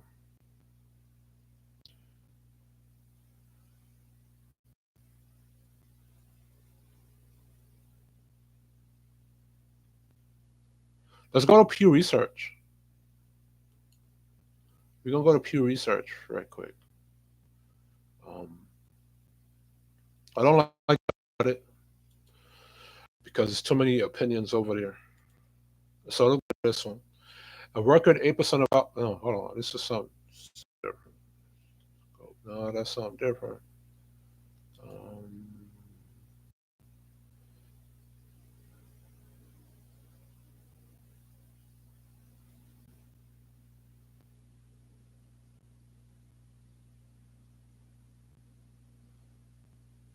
yeah, I don't like. This is the single father thing. Um,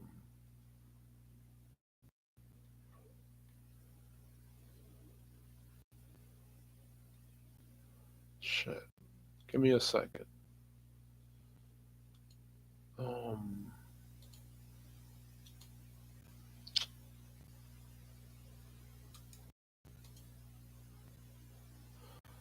family and child trends. Let's see what that says. See, I'm not biased. All right. Um, okay. Black American social standing in the United States shaped by long history of racism. I want to skip all that. Um,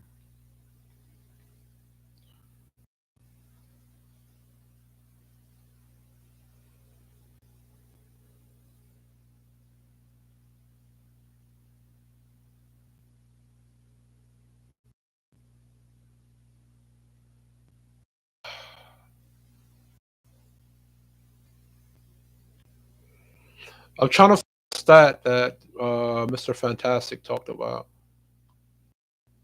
Steve.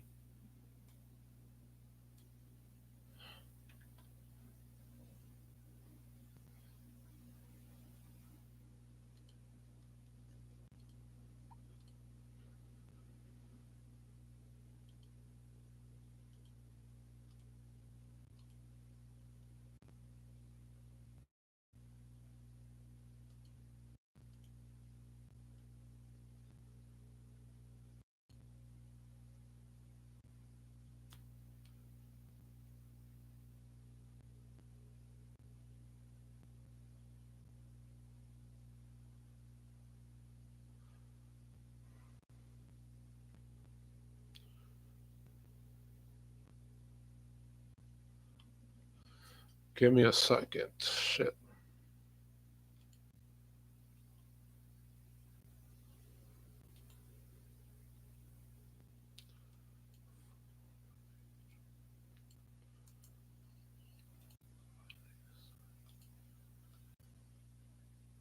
Let's go.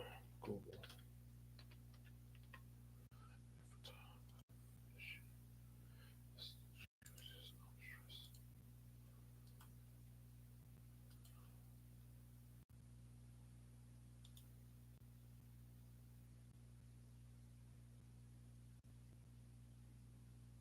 And I don't want to get that shit from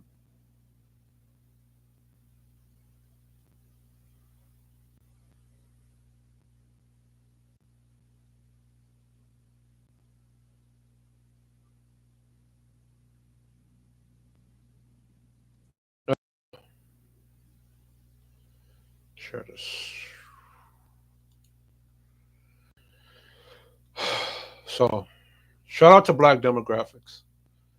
All right. Black women and fertility. 61% of black women ages 15 to 49 have had a biological child.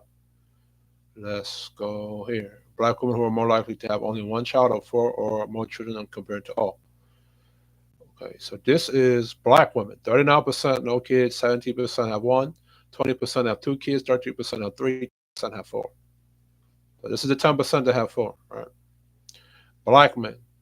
Black men age 15. So that's for black men. So hold on. Black men age 15 to 49 have biological child.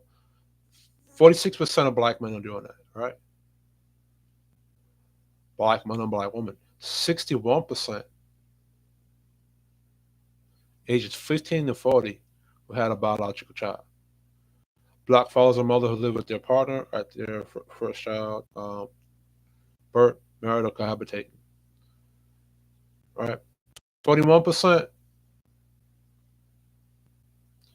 versus the 46%. So there's a percentage in there that's single people with no with children.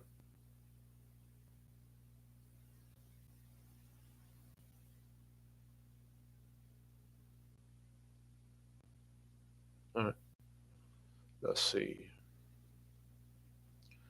Now in here, black women, 10% of this is four, three, two, one. This with no kids for black men is at a 54%. Look, so it's a small percentage of this, that, and this. Only 17% that has the one. But this two is less than that. This three is less than that. And this seven is less than that. So this, between this one and these three right here, 10, 23, 45, 44, it's having more children than this over here. If you go look it up. All right.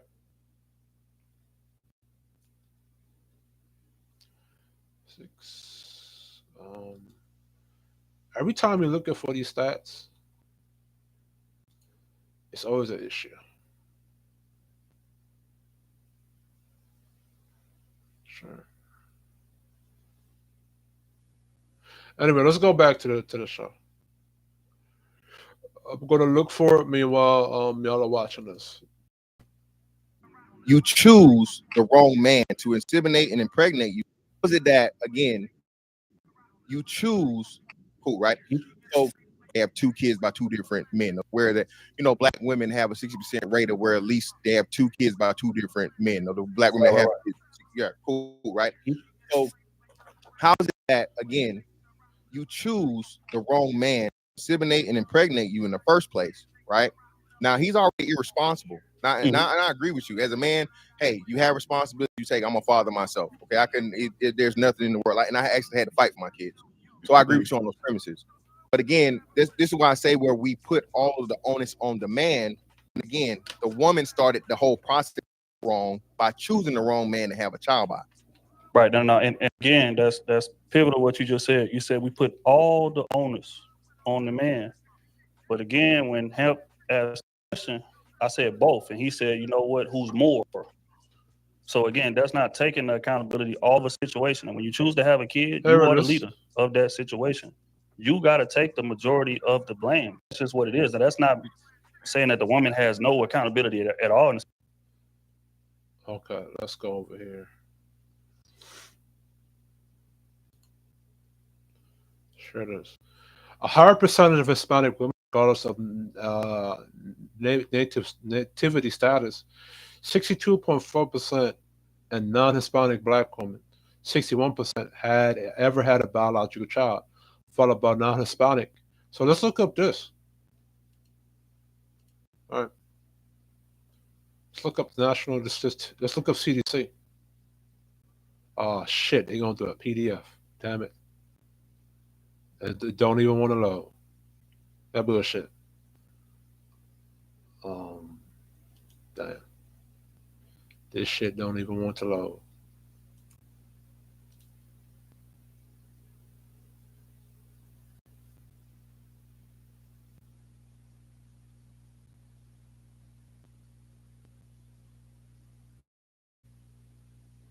Oh, here it is. Damn, it's a whole study. Shit, I don't want to go into all of this. Let's see if I can find the race. Um,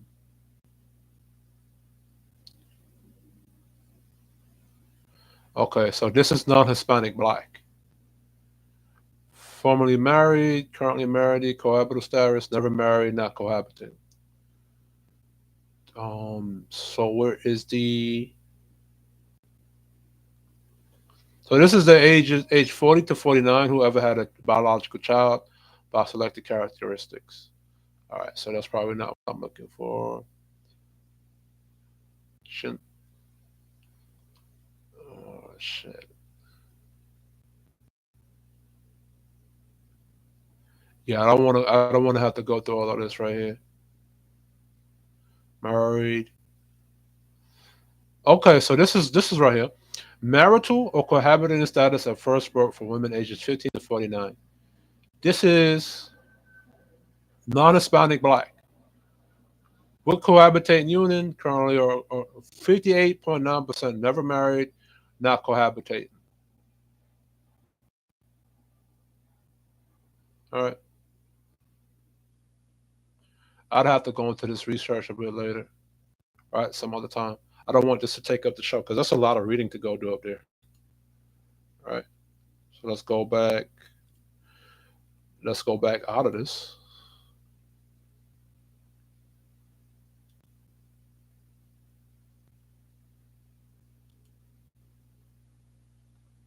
All right. Black demographics.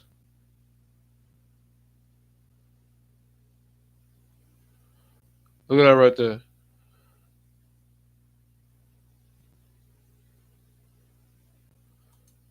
Okay. I don't want these things to take up the show because, and I think I just went through this already. 61% of black women aged 15 to 49 had a child, is slightly higher than the 57% average of all women who have given birth. For those aged 40 to 49, the rate increased to 86%, also slightly higher than all women at 84%. Black women in the same age group were slightly more likely than all women to have either only one or more than four children than women at the time of birth. 40% of black mothers were living with their child's father, compared to 76% of all mothers. Black women are much more likely to have their first child before age 25 and wait longer before having a second. All right. So 46% of black men have a biological child. 66% of fathers live with their child's mother when the first child is born. So the thing that they say that black men are less leaving the household, that's a lie. If 6% of black fathers live with their child's mother when their child is first born, then and 46% between 15 and 49 have a child, and 66% of that are live with their child's mother. So black men are not just leaving the damn household. And there's a big 54% of black men that are not having children. 17% of them have one, 15% of them have two, 7 have three, and 7% have right. Look at this. 66% who live with their children, 41% of them don't live with their children. 41 minus 100, right? 66 minus 100, right?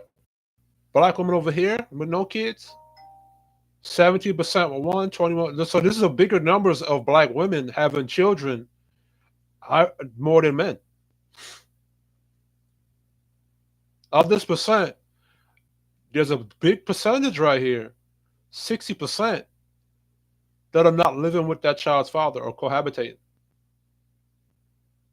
All right.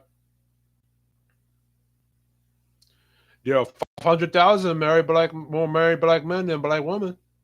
There are over 300,000 more black women than men. Black men are twice as likely to marry outside their race than black women. And I already broke that down, right? Only. Let me go look up that. All right. I'm not gonna do that. I don't want that to waste the show. I want to actually go look up AC Trill and debate that one or look at that one properly. So let's go here.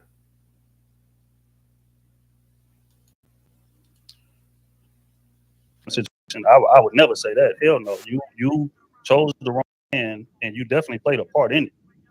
But as a man, and as somebody who has a kid, and as somebody who's cut friends, day one homeboys because they not. Look at this comment right here. It's both the man and the woman. Stop sexing if you don't want the woman. Bro, the woman controls the access to sex. How about the woman stop allowing that guy to have sex with her? Raising their kids. Men can just force sex on y'all. They can't do that. That'll be called that word I can't say on YouTube. Right? How could he have sex with you if you're not allowing him to have sex with you? I can't put more onus on the woman if you're not there as a man. That makes no sense. Yes, no, it does make sense because she's there and he's not there. You have to put more onus on whoever is there left. She is what's there. The father isn't. By whatever reason, she's what's there left to teach and grow that child. Both of y'all are culpable.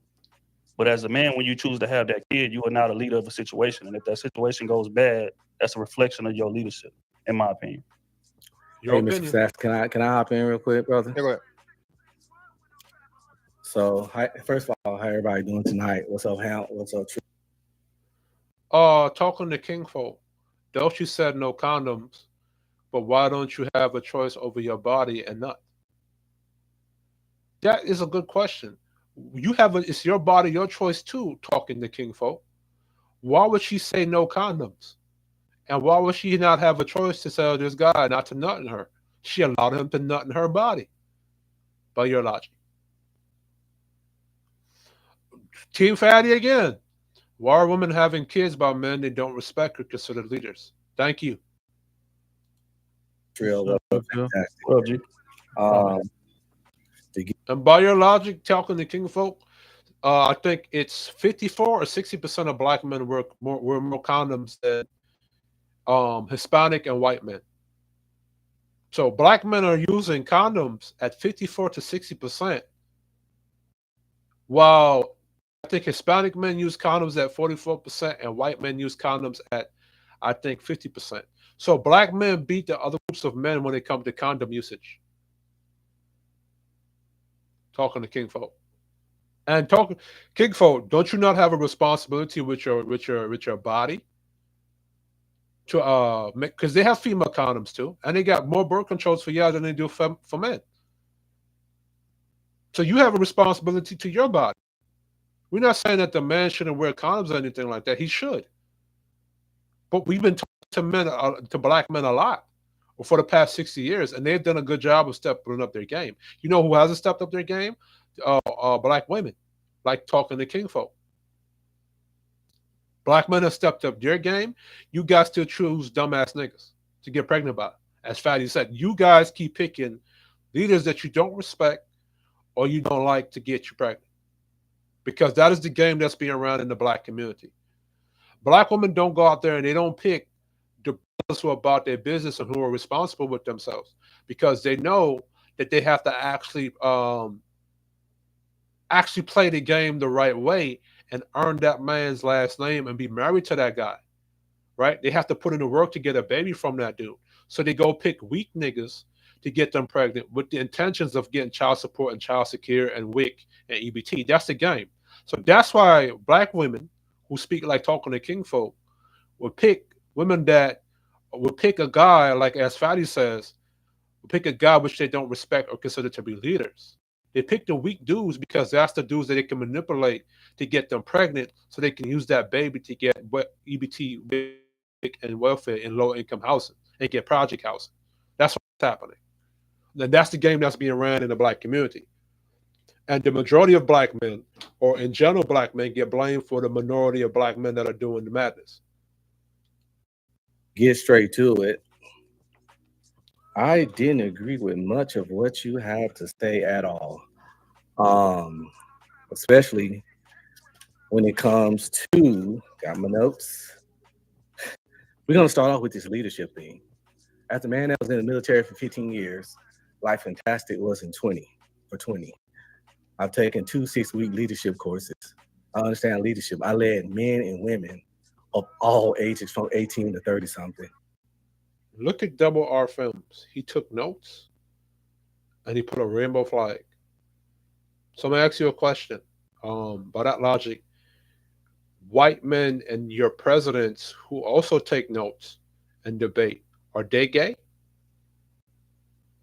You, when you're going into a debating class, when you sit in the classroom and you have to learn something from the teacher and you're taking notes, does that make you gay or suspect? Look at this right here. I'll bet you this is a woman right here. Because Red Pill decides to take notes so he could counteract what AC Trill is saying because that's what he needs to do. He's gay. Robin M. This is a female, gay. Ratchet City, right? This is the type of women that DJ Hamp cultivates in the back. A bunch of strikes, right? A bunch of strikes, a bunch of straganishas and stranaicas and strag Keishas, Keisha strag. Look at this. But whatever. Led and trained. I'm married 21 years last month. So that bad logic, when you ladies were sitting in your college courses and you were taking notes, y'all are gay. 4 kids, 3 sons, 1 daughter. So let's get to it. Leadership is a two-way street. The follower has equal responsibility as the leader. And people get on these panels and say, That is true.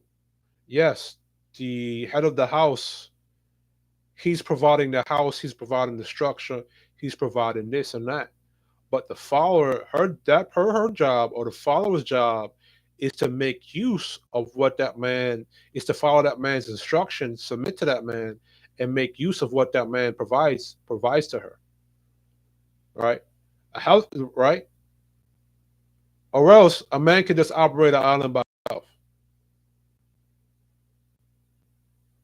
That's how you create accountability culture.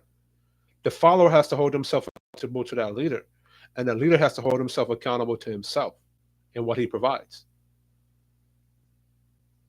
Right? So that is correct. You cannot lead a rock, as he's going to point out. You cannot lead a follower that doesn't want to follow you. You cannot force that on a woman. And to this day and age, she has to really want to do that. But Trill is going to counteract his point and make a good point. So let's see. well, the man's the leader, the man's the leader. But you can't lead a degenerate. You can't Facts. lead a rock. So when people get up here and say stuff to these women like you did, it puts false narratives in their head that they can believe and act as they want.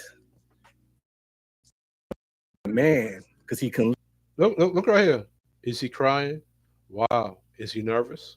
I want to kick him so bad, but also want to hear this dumb shit. He should have picked better. I know he like what the f wrong with these niggas. See, AC Trill, earlier you said that if black women if black men, there are a lot of black men women out here that respect black men. If they were to stand on who they are or be about who they are, Red Pill Ranger is in a marriage. He has children. He was in the military. He's a good leader. Do these women in the chat respect him right now? Do they respect Mr. Fantastic, who was married and has children? They don't. AC Trill, you've gotten to arguments with chicks on YouTube that I've seen. They don't even respect you. They barely respect DJ Hamp. Look how they cutting up in the damn chat room. DJ Hamp is married and has 4 kids, I think he said. Daughters. Red Ranger, he's married and has children. Mr. Fantastic, he was married and he raised his children. You're married and you raise children. The only reason why these women in the chat agree with you is because you're taking accountability off of the women and you're putting it all on the man. Even though you said both, right? You're still taking accountability off of the women. Like they have no choice in allowing a guy to get them pregnant. Right? Look at these tracks. And these tracks, this right here, is how I've seen women in real life operate. And I'm an outside nigga. So lead properly. But the problem with that is, as a leader,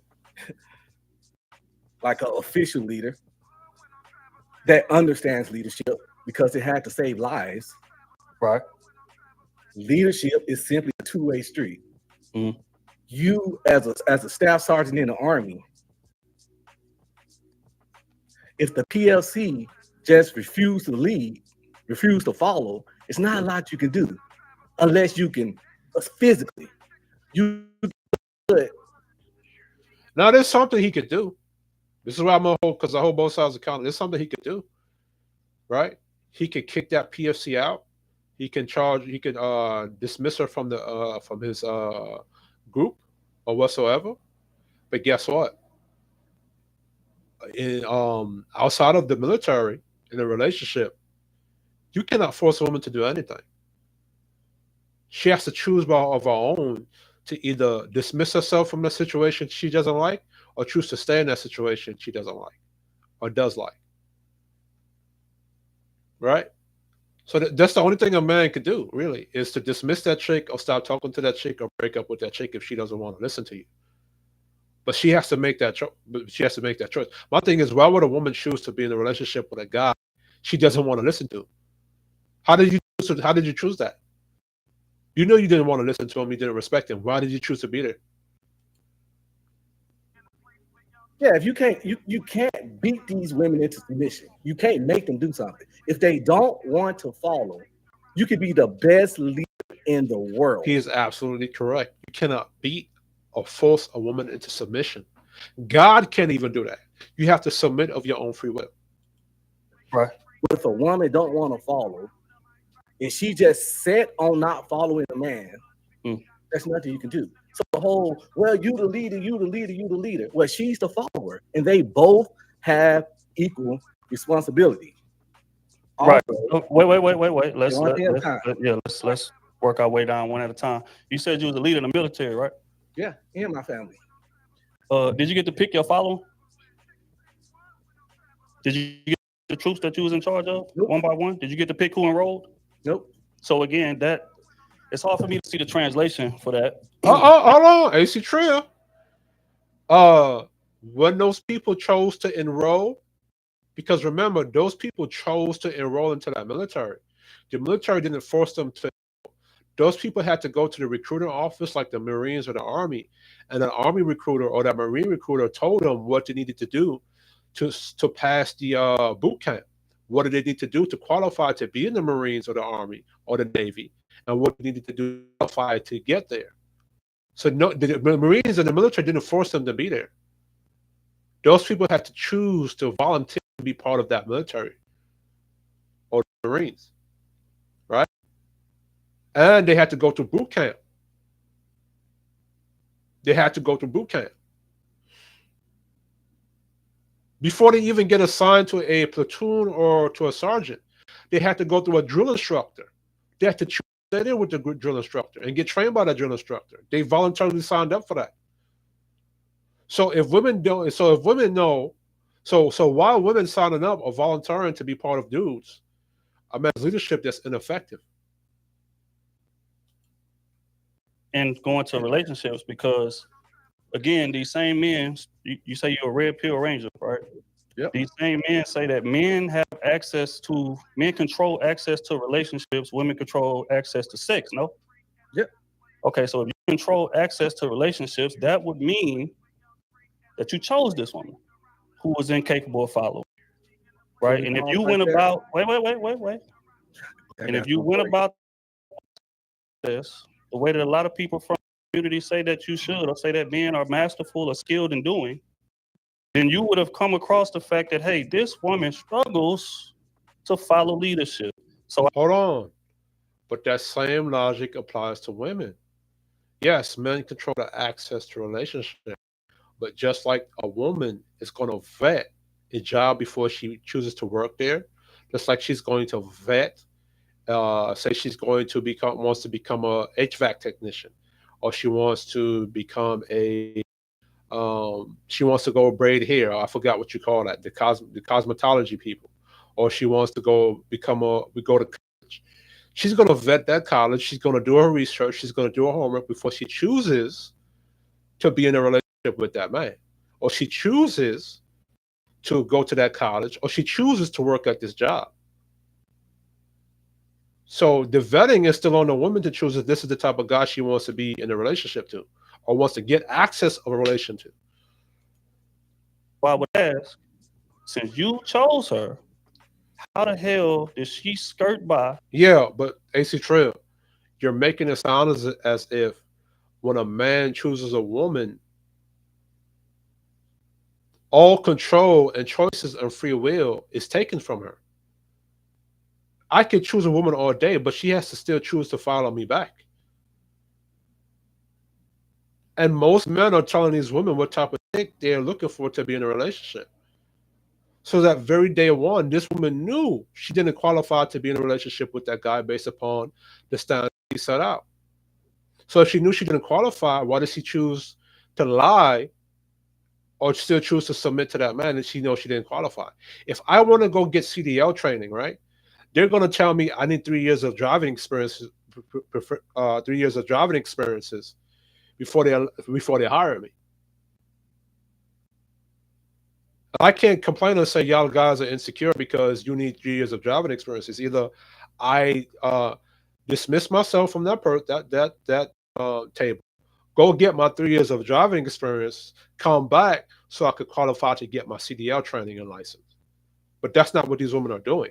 These women know they don't qualify to be in a relationship with a guy because he says this is what his boundaries are, and she chooses to lie and be a part of that damn relationship. Your ability to recognize that she was a terrible leader, meaning based on the fact that you terrible chose leader? her, You mean something terrible follower? you couldn't do in the military. So how does that translate? Explain that to me. We're gonna, based on your logic, we're gonna agree to that. So based on your logic, then she chose that baby daddy that ain't there. So put it all on her, because she chose him. Based on your logic, she chose him. So when he's not there, it's all on her that she's not there. Because the thing is, people like to talk like these guys be leaving these women and kids, but they were never there. You can't quit a job you never had. For me to leave you, I had to be your man. Most of these kids are conceived of freaky links, sneaky links, hookups. He's absolutely correct. AC Trill. Right? In order for that man to have left, be there, she has to choose to be in a relationship with that guy. I cannot force a relationship on her. So that by that logic, she is choosing, because she controls the access to sex, she's choosing to give access to sex to a guy that's ineffective, that's an ineffective leader in a relationship. She has to choose to be in a relationship with me, even though I control the access. Right? And I agree that men have to be able to choose and pick better type of women. Right? Right? I do agree with that. But at the same time, women have to choose better men. And they're not choosing the better man. You have 10 men on the board. 8 out of the 10 men could be good, effective leaders. She's going to choose the two ineffective Negroes to open her legs to and get pregnant by.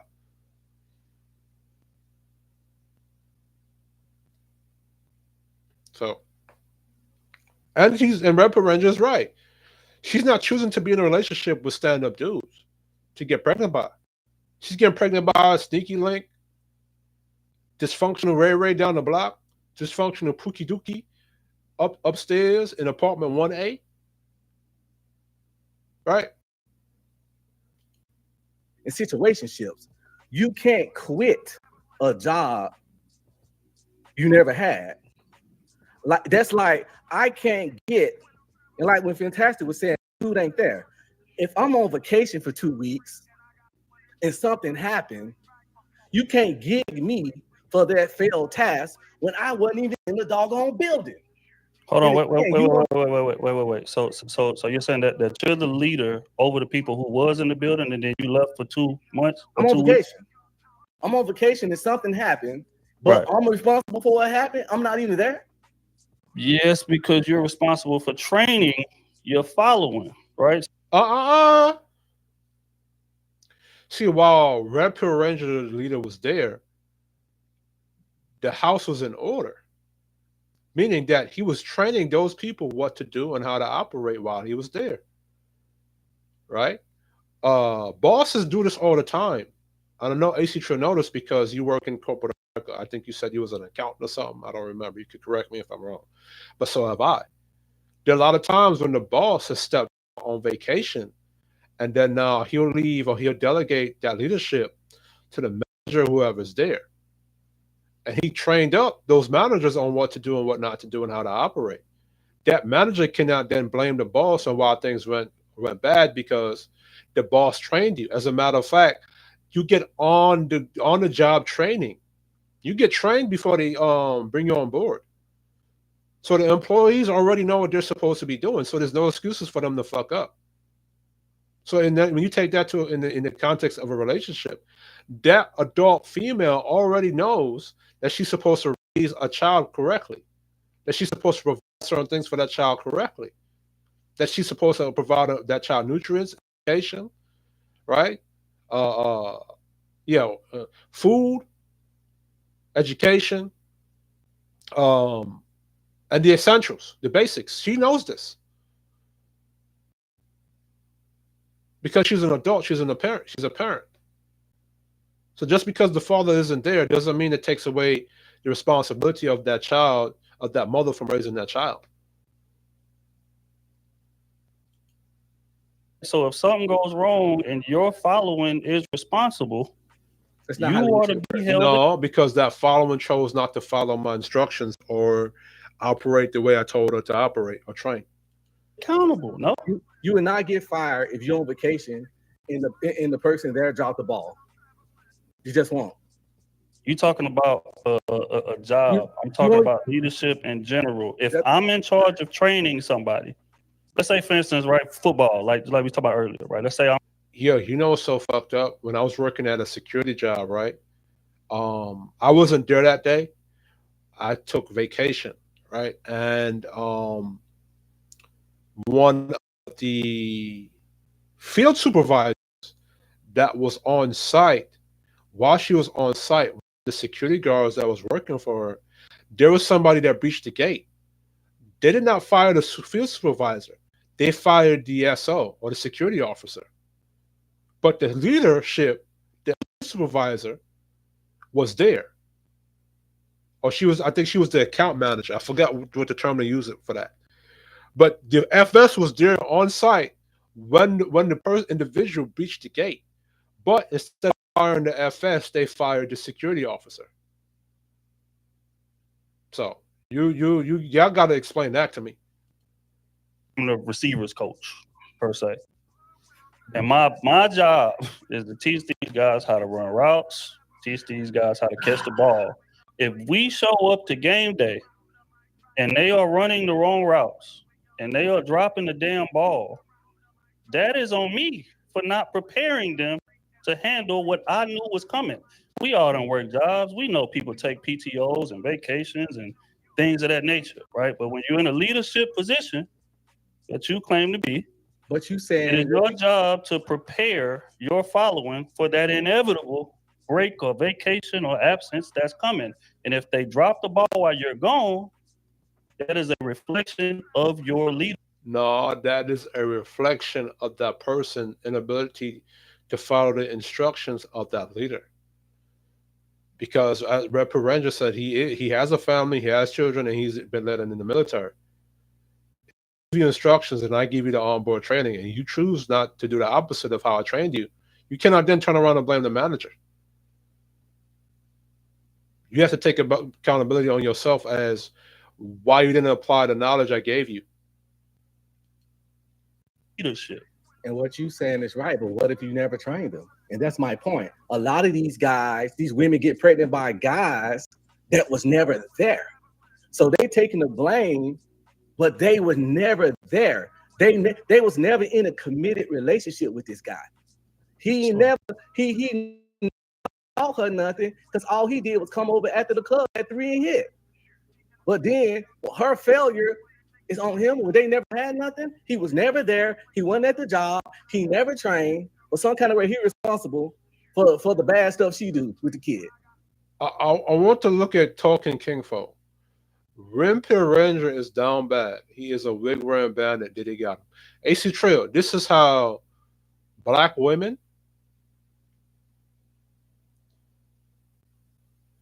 This is how black women talk about black men and their leadership. Rampure Ranger is in the military. He's married. He has children. Look at the shit that they talk about to this brother. Look at the chat. Right?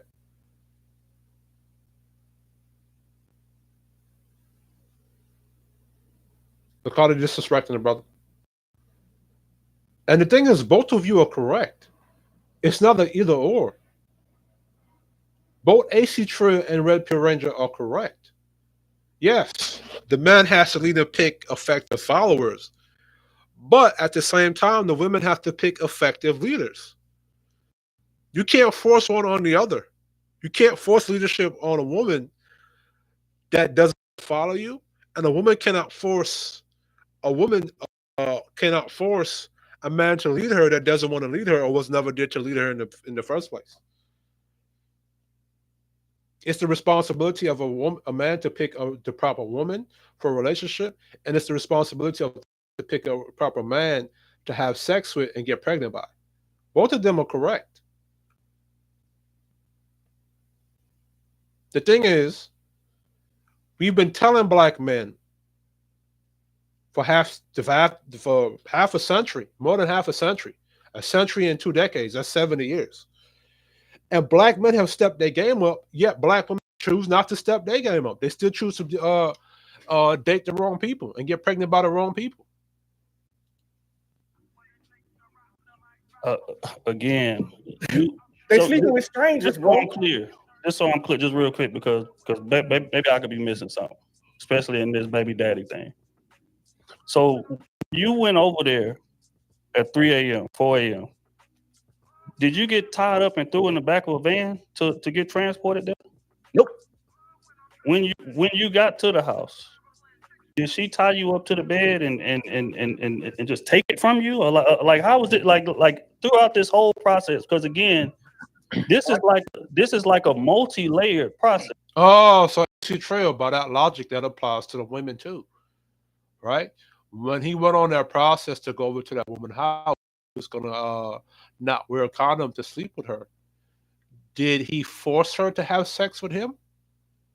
Right? Did he nut her without her permission? Remember, there was supposed to be a process before he was able to go over there at a certain time in the morning. They were supposed to before the process of sex happened, they were supposed to have a conversation with each other about getting tested, about wearing condoms, about her taking birth control, about her taking contraceptives. If during the beginning that man was not telling her to get tested, was not talking to her about taking birth control, was not bringing up condoms, right there she should have known not to call him over that house to get any box. To give, remember, you said women control the access to sex, right? So she allowed him, right? You were correct. He was not supposed to go over there. She allowed her to go over there and have sex with her. There are 31 flavors of birth control, and there are female condoms. So even if he decided not to wear a condom, she could have wore a condom. She could have took conscious birth control because she controls the access to sex. It takes 9 months for a woman to carry a baby, and I think there's like a bunch of muscles and bones that can break for her to give birth. And in emergency cases, they have to cut open that woman's stomach. And I forgot what they call that surgery, right? So I have to give this one to Red Pill Ranger because that same logic you said, AC Trill, can be applied to the woman because she controls the access to sex. Why was he able? He was not forced to go over there.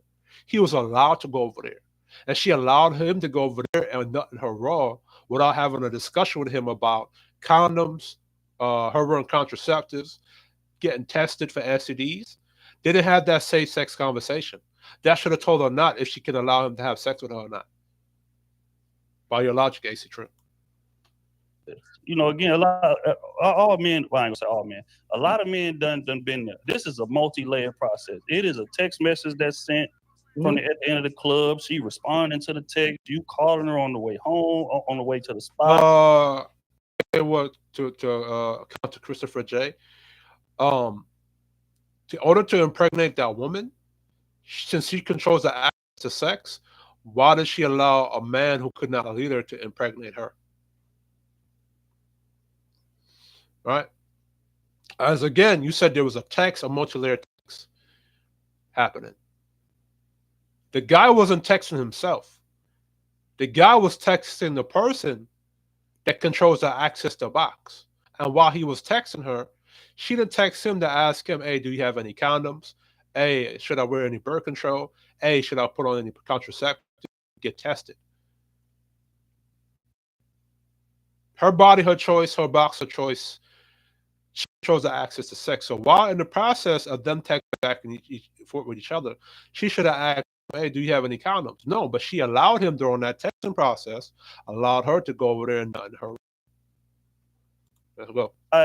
Bro said spring, that's a 40-minute drive a lot of times if you come from camp or something like that. So it's a lot of time in between you driving, getting in your car, and driving all the way up there to go get that ass. So I just 40 minutes. The girl could have said, hey, listen, go in that 40 minutes, she could have gotten some female condoms. She could have gotten some birth control or contraceptives. She could have said, hey, I don't want you to take this 40-minute long drive over here, but make sure you bring condoms, make sure you got this A, B, C, and D. And before that event took place, she could have had a conversation with him, but she didn't. She allowed him to drive 40 minutes over there because she controls the access to sex, right? She allowed him to take 40 minutes to drive over there, nutting her raw. Let's go. know at what point of it were you helpless in your decision making? Exactly, and that's my whole point. To pump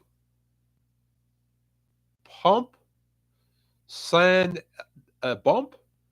Why are you allowing a man that cannot lead you to get you pregnant?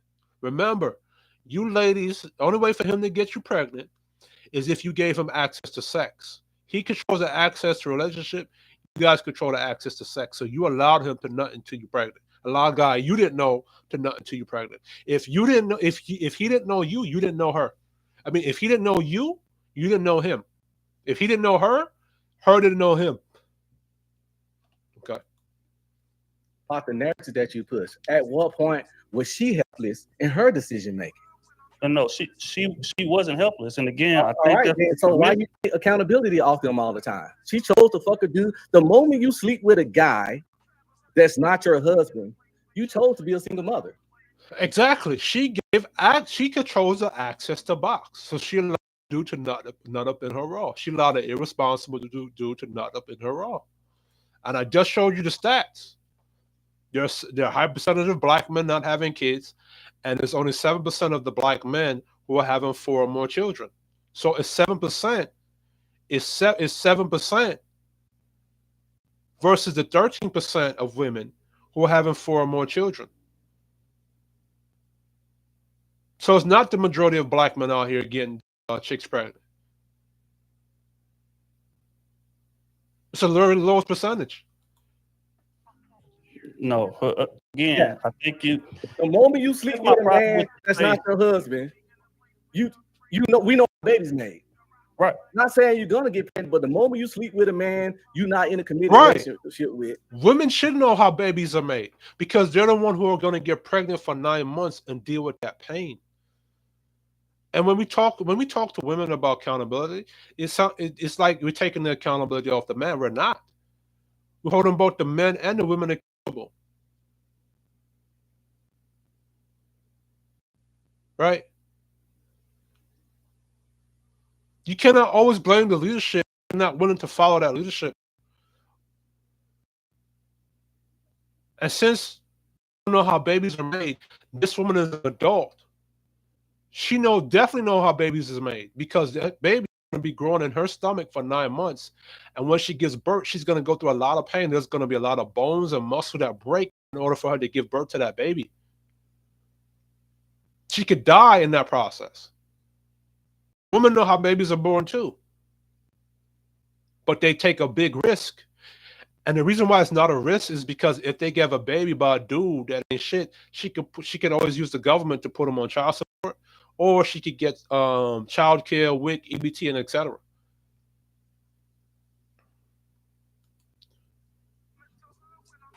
Right. So again, my problem with this Robin space, M.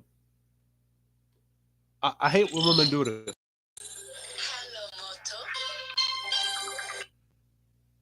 Hello? Yes. Yeah.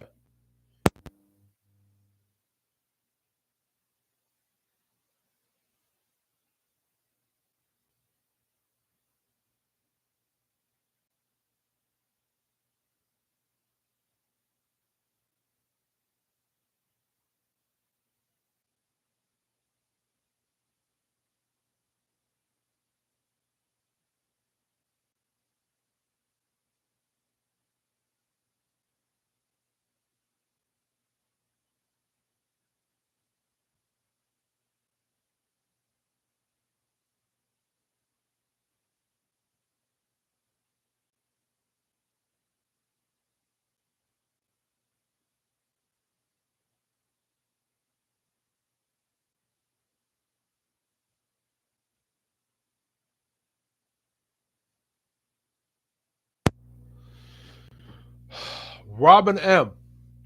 Listen to what Robin M is saying. Why does he keep comparing himself to a woman?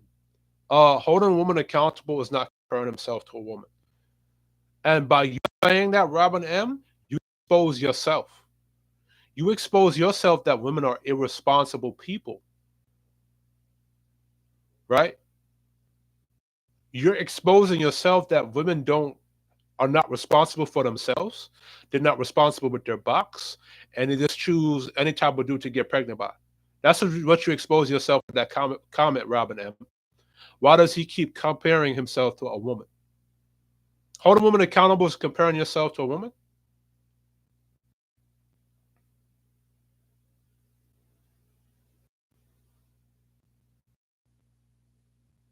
He's not comparing himself to a woman. He's exposing the unaccountability of women. So you expose yourself right there, Robin M.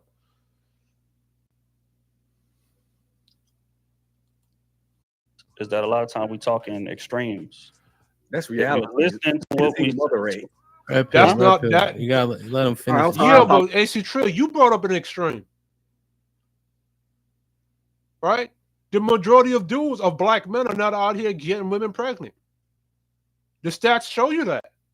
Women are getting pregnant by dudes. Women are getting pregnant. I showed you the stats about that. It's the lowest men. 7% of men are having children or having 4 or more children. Right? So you keep taking an extreme and talking as if it's the majority of black men that are out here just getting nothing up into women raw. That's how spaces and black women have been talking for the past 60 years. That the majority of black men, or the most of black men, or all of black men, are out here running up into black women, nothing into them raw. And the stats, that's not the case. Guys. Again, in this space, a lot of times we get to talking in extremes, right? He said, why you always take all the blame off of the women and put it on the men? Nowhere in this stream did I say that women are blameless in the situation. Nowhere in this stream did I say a man has to take all of the accountability for what happened. If you was listening to the stream, you was writing notes, which is baffling to me. You missed that note. Amp said both, because when he asked it, I said both people are accountable. And he said, no, wait. Who's more accountable? More could mean 51-49.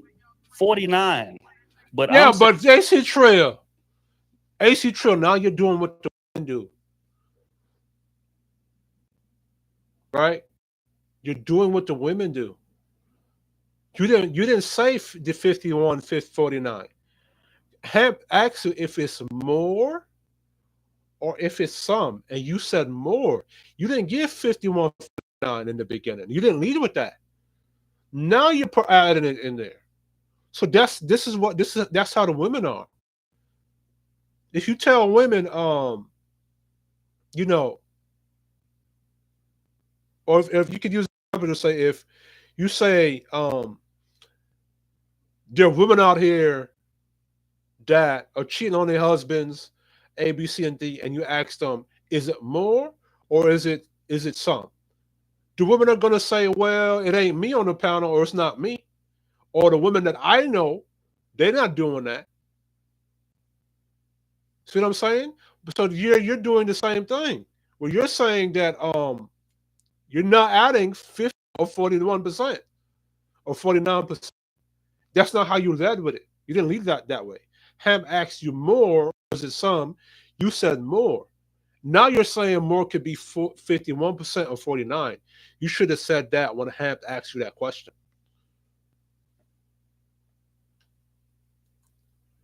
saying as a man, when you claim to be a leader in a situation, if there was a decision making process in which you played a role in and you're the leader, you have to take the majority of the blame. And you went over there at 4 a.m, smashed raw, nutted all in the woman. Oh, hold on, AC Trill. I agree with you, but she allowed him to go over there and nut all up in her raw. Remember, he controls the access to relationship. She controls the access to sex. So she allowed him to go up there at 3 a.m. or 4 a.m. in the morning to get her pregnant and not up in her raw. She didn't have to do that. She could have said, hey, do you have any condoms? And if he didn't show any condoms, she could have kicked him out the door or called the police or yell rape or grape. Sorry, YouTube. Again, it was about 10 decisions that was made by you, 10 or so, give or take, that was made by you that contributed to this woman getting pregnant. And there were 10 decisions made by her. All she needed was one decision to say, hey, do you have any condoms? No, I don't have any condoms. Okay, well, you can't have any box because she controls the access to sex. Matter of fact, before that 4 a.m. call, 10 decisions was made. There were 10 days before that, a couple of days before that, where they could have had that discussion about safe sex. And if he didn't say anything correctly, she could have left that nigga alone. And a baby came as a result of it. That baby has your... Yeah, but that woman can choose to get rid of that baby by abortion or deletion or adoption, right? Once she makes that choice, he no longer has the decision making in whether that baby lives or gets deleted. She has complete decision over that child, right? Your DNA, that baby looks like you. That baby's running around here. Yeah, here. but that baby has her DNA in it too. That baby that she carried for 9 months and could have died when she gave birth to it has her DNA. It also looks like her too, right?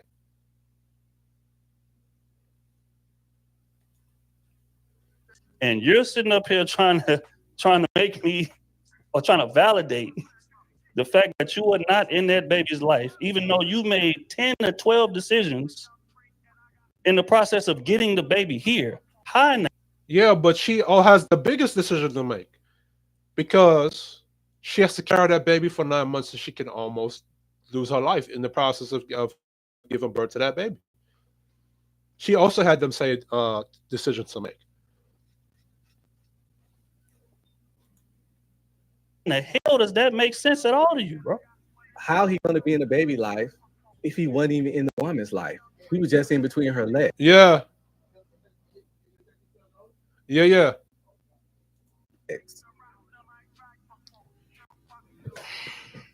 Again, you just said you know how babies are made. Right? Put him in the fucking bed. Yeah, AC Trill. We know how babies are made, but that person left that woman's life, and that woman knew that, man, maybe I should put on a condom or take contraception if I'm going to do this, because this person might not be in the life. Right? That's what happened, AC Trill. She knows how babies are made too. Women know how babies are made. They're giving birth to them at a higher rate than the men. 60% of them are giving a birth to children. They're not giving birth to children by men they choose not to be in a relationship with, or men that choose to leave them. All right. Get him out of here. Come on. The time Red Pill out for 5 minutes. He said, 5, Red. Go ahead, fantastic. Yeah, hey, so Trill, we can move it along, bro. Because like next you talked about vetting, right? Is there truly a way to vet a woman, or name just a woman, a person? Is there truly a way to vet a person? Definitely, but is there a way to vet them and be accurate? No. But all right, there's so a Grace, way to you vet actually them. got to the point that I was saying. So being that we know this, right? Is now of course don't go out here and just pick, the chick that's literally out here on the stroll, you know what I'm saying, in the club every night, so on and so forth. But being that, like you said, we get experience, we learn this, bro. Even vetting a woman, what's the I guess it's more so what's the value in it? When again, like we say, we've been seeing this thing. But out of logic, a woman should be vetting that man too, because again, if she controls the access to sex, she's the one that's going to get impregnated and take her 9 months to give birth, where she could almost lose her life. Where, and like I say, you guys keep up with social media a lot because, you know what I'm saying, that's a lot of your topics. Where even these married women, right? These women that get married and their husbands go time, their husbands get, fired or whatever, laid off, so on and so forth, and these women leave them. So how can more so the man win even in a vetting process if it's even when you vet this woman, let's just say a year to 5 years to 10 years later, this woman has a complete total different mindset, or she's, you know what I'm saying, already out of the door. But see, again, I think that's what the disconnect is. I don't feel like people's mindset changed that drastically if we keep it G. And in the process of that vetting, I think the problem is people don't vet the right way, or they don't necessarily know what to look for. Meaning that when you're vetting this woman, it's important for you to look at how she was raised, her upbringing, what does she value in life, like what has she accomplished on her own, what is her work ethic, like what is her relationship with kids, and how's her relationship with your family and things of that nature. And there's a lot of women that are married who are not wives. But again, the man controls marriage. So if I'm vetting this woman and I'm choosing to bring her into a union, I'm choosing to trust her with my legacy.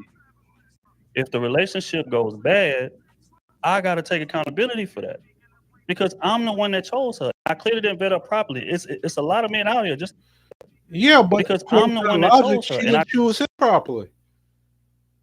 She didn't vet him properly. Vetting and choosing is a two-way street. I cannot force my vetting on this woman, and I cannot force my choice on this woman.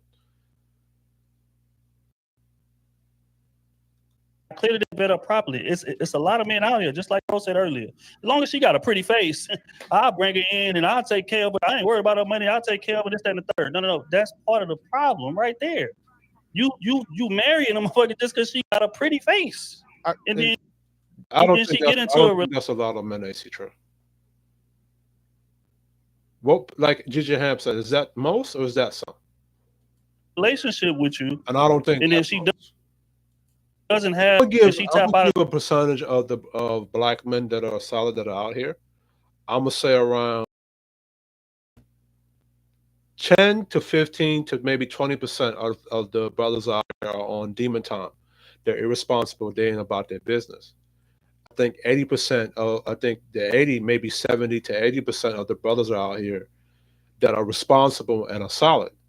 And I think of the 70%, right? They may be being influenced by the raggedy dudes. But at least with the men, when they're raggedy or they step, so let's say like right, the raggedy guys that are part of the 20%, and they might be influencing maybe the 20% that are part of the 80%.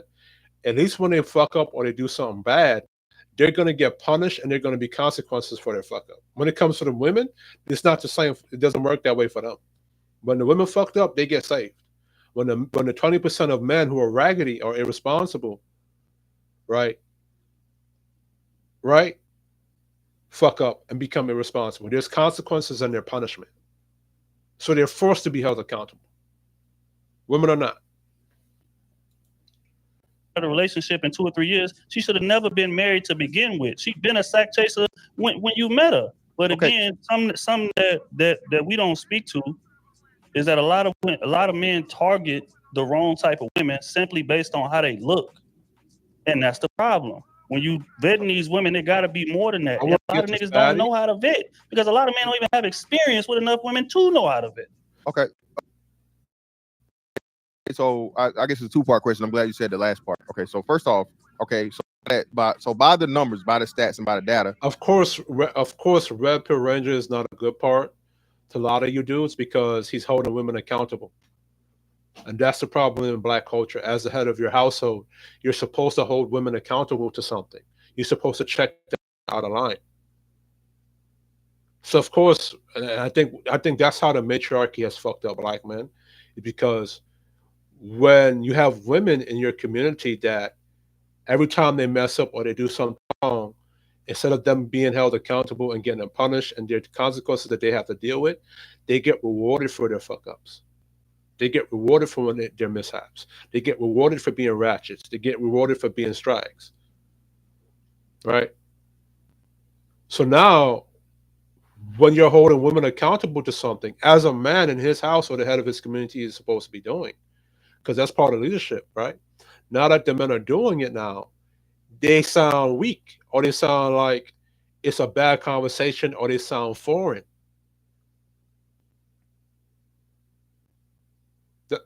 They sound foreign because it's not normal to hold women accountable in the black culture since the bloomer. So that's why y'all can say that Red Pill part, or y'all can't understand what Red Pill is saying because he's holding women accountable.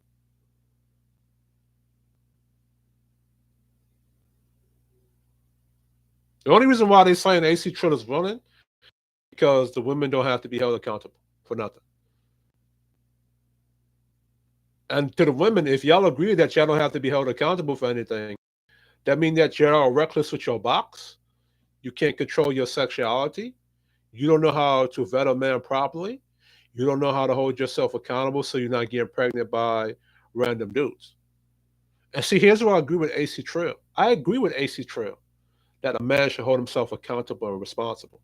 Because then women like talking to Kingfolk, Sugar Bum, Sexy Red TV will not have the ability or the chance to get with a solid dude like that. All they would get is the small percentage of bum ass dysfunctional niggas that's out here. Purple Ranger is correct too. I don't know why is it holding women accountable is such an evil, wicked thing, according to the chat and according to AC Trail. You talk about the 10 steps or decisions that a man had to make before he got there. Well, there are 10 decisions and a day that the woman could have made before she allowed him to go over there and nut in her box raw. And that's how the matriarchy has messed up the black community and black men, because you can't hold women accountable. And we've watched women do ridiculous things and they not get punished or held accountable for the ridiculousness that they've done. To the point where now, when you're trying to hold them accountable to something, everybody disagree with that. But you talk about women are great. A great should be able to scare you. How could she be a great woman, but she doesn't want to take accountability for her own actions and her own decisions, and allowing ancient niggas to bust up in her raw?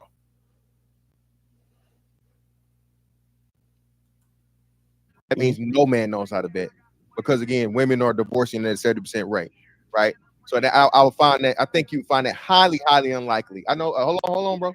No, go ahead. I ain't say a word. Go ahead. Highly, highly unlikely that 70 to 80% of men are just choosing these women wrong, especially when these marriage divorces are happening everywhere from 1 year to 20 years, right? Mm-hmm. And then secondly, the last part you just said, damn, what was I lost? BATL, bogus stats. Was it bogus stats when y'all were coming out in the 60s and the 80s and 90s talking about black men ain't shit and black men are gay and black men ain't that? So when they have a stat now that's proving that the women are in error and the women are in wrong, now it's bogus. But when y'all were coming out with stats before Manosphere, before Tommy Sotomayor, and before Anger Man, and it held men up to account, hold black men accountable. The stats were not lies and they were not bogus, but now the stats are bogus. Again, this is proving why the matriarchy has messed up the black community because they don't want to take accountability. It's always bogus stats when the light is being shined on them when they're fucking up.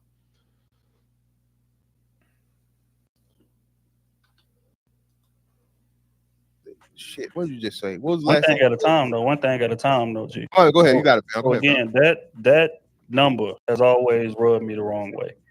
70-80% of women file for divorce. And the reason that it rubs me the wrong way is because what that number does not take into account is the number of men who push a woman out of a relationship intentionally because we don't want to break it. That's what's not factored. I want to let in there. There's plenty of dudes right now that are in relationships, whether married or girlfriend, boyfriend, and are ready to leave. But they won't leave. Instead, they'll start acting up, start acting a fool, staying out late, cheating, blatantly disrespectful, blatantly neglectful, and all of that, in hopes that shit off instead. And I feel like AC Trill, where does the happy wife, happy life situation come from? Right after this, AC Trill is going to talk about how a lot of men stick to just choose to be miserable.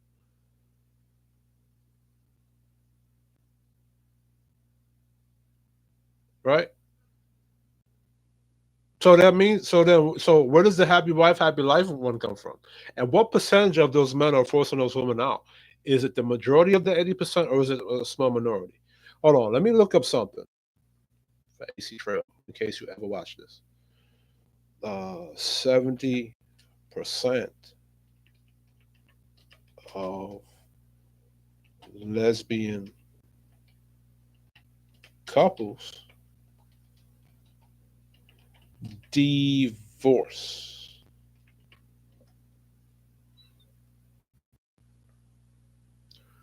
According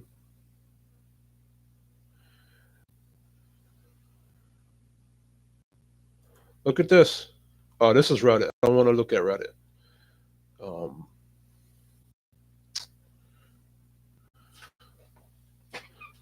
I want y'all to look at this. The same stat that this says that 70 to 80% of women initiate the divorce in a relationship, it goes the same way for lesbian couples.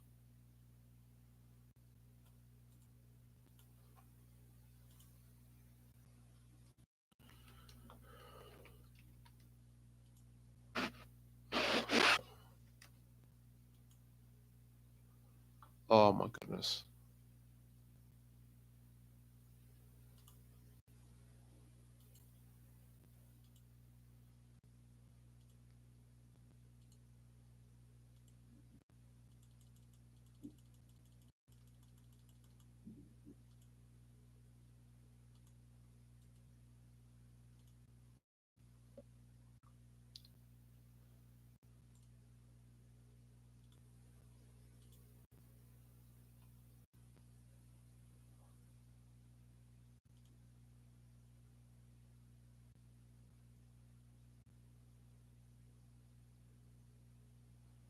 All right, let's look at this.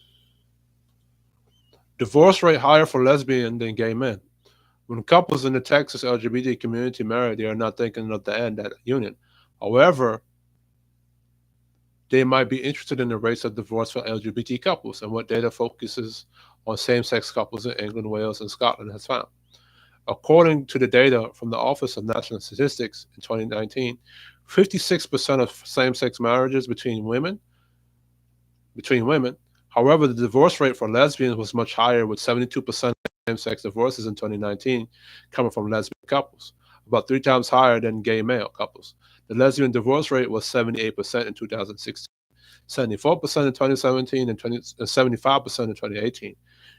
Interestingly, while same-sex marriages have increased drastically since 2014, when same-sex marriage couples was allowed in England, whereas in Scotland, the divorce rate has been consistent. For most divorces, the reason seemed to be unreasonable behavior, including adultery. The same shit. The same shit. Divorce factors. Consider that marriages between lesbian and gay couples that end in the divorce last for similar amounts of years. 4.1, 4.1 for women and 4.3 for men.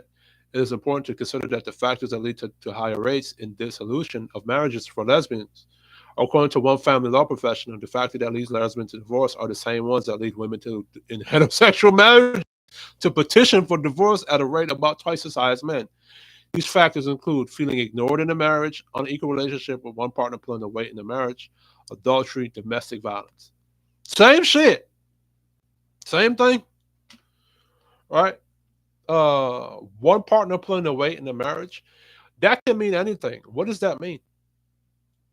That could mean that the husband lost a job and it's hard for him to find work, so he can no longer pull his weight.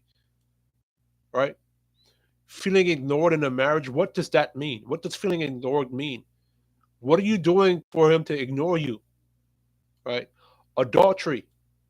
What do you mean? Like cheating? Did you cheat? Did he cheat? What happened?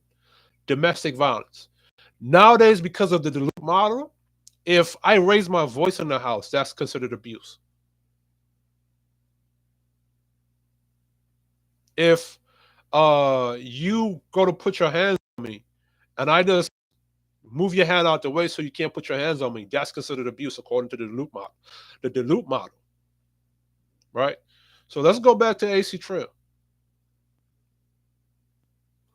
I'm gonna fast forward to Fatty after this. Like, it's a lot of men in this situation. Even if you listen to a lot of these pounds, men, don't want to break up the marriage because of, I want to fall on the sword, on chivalry and all that. No. So no. So that contradicts what you said earlier. Because if you're saying that on these panels, the men are saying chivalry and fall on their sword, that means that these men are being effective leaders then. Because that is old school traditional. That's traditional men. Saying that I'm going to make the sacrifice and stick it out with this woman. So it's either that these men are pushing women out of the relationship, or they're making the sacrifice to stay in that relationship. Which I think is most of these how these most of these relationships break up, where that man is willing to fall on the sword and make that sacrifice, like what a lot of Gen X men did and a lot of Boomer men did, well, mostly Gen X, right? Where the Gen X brother, he will stick it out with a fucked up baby mama. That's why you have a 70% of black men being involved in their mother's life. And I mean, not in their mother's life, in their child's mother's life, in their mother's life, because they're willing to stick it out and fall on that sword to make it work, regardless of how disrespectful that mother is. And earlier, AC Trill, you said that regardless of how that woman is, it's the responsibility on that man to take care and be in that child's life. That's what you said earlier, AC Trill. So it's either the men are making a sacrifice to be in that woman's life to keep that relationship together, or is it that they're trying to push the woman out the relationship? Two of those can exist in the same space. In that example, two of those can exist in the same space. It's either they're trying to push the woman out or they're trying to stay and make it work with that woman. And if the woman is choosing to leave, regardless if that woman is that man is trying to make it work, then that means that that's the woman's fault.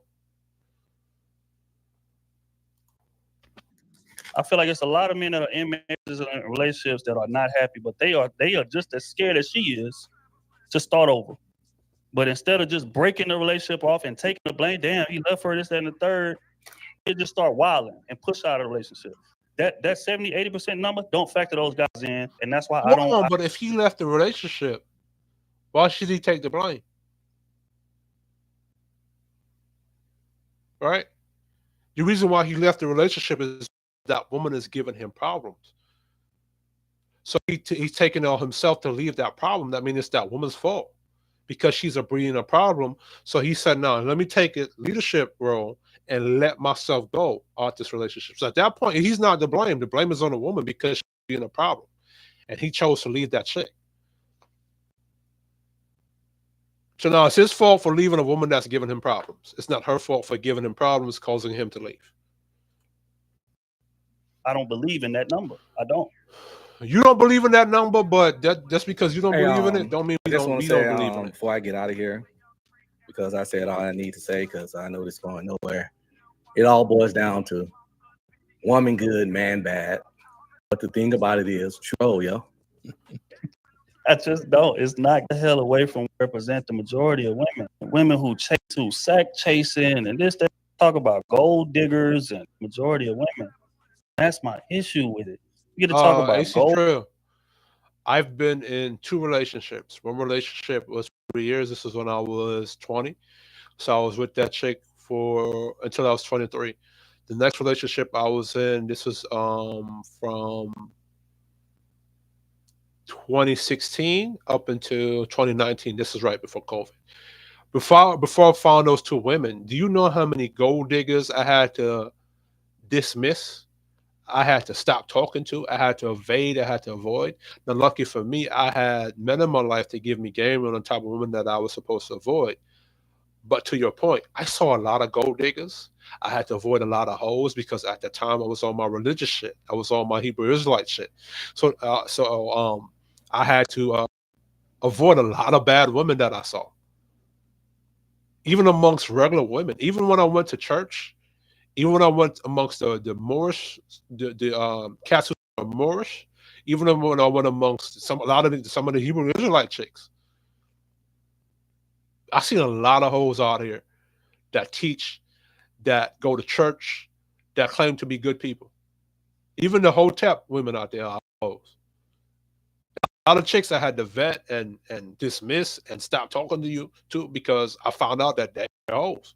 A lot of women that I used to go when I used to go in Manhattan, I thought, if I dated a chick from Manhattan or a black woman from Manhattan or a certain area code in Manhattan, they'll be more high quality. Come to find out, they into what you call string of life and all kind of other shit. And I had to stop talking to them women. And these look like your regular, average, everyday women. Now, when I found the one chick, the two chicks that I was able to get into a relationship with, they were good women. It's just that eventually, she just chose not to be with me. I was a good dude in both occasions. Very disciplined, very about my religion. They even learned game from me and added it, incorporated it into their lifestyle.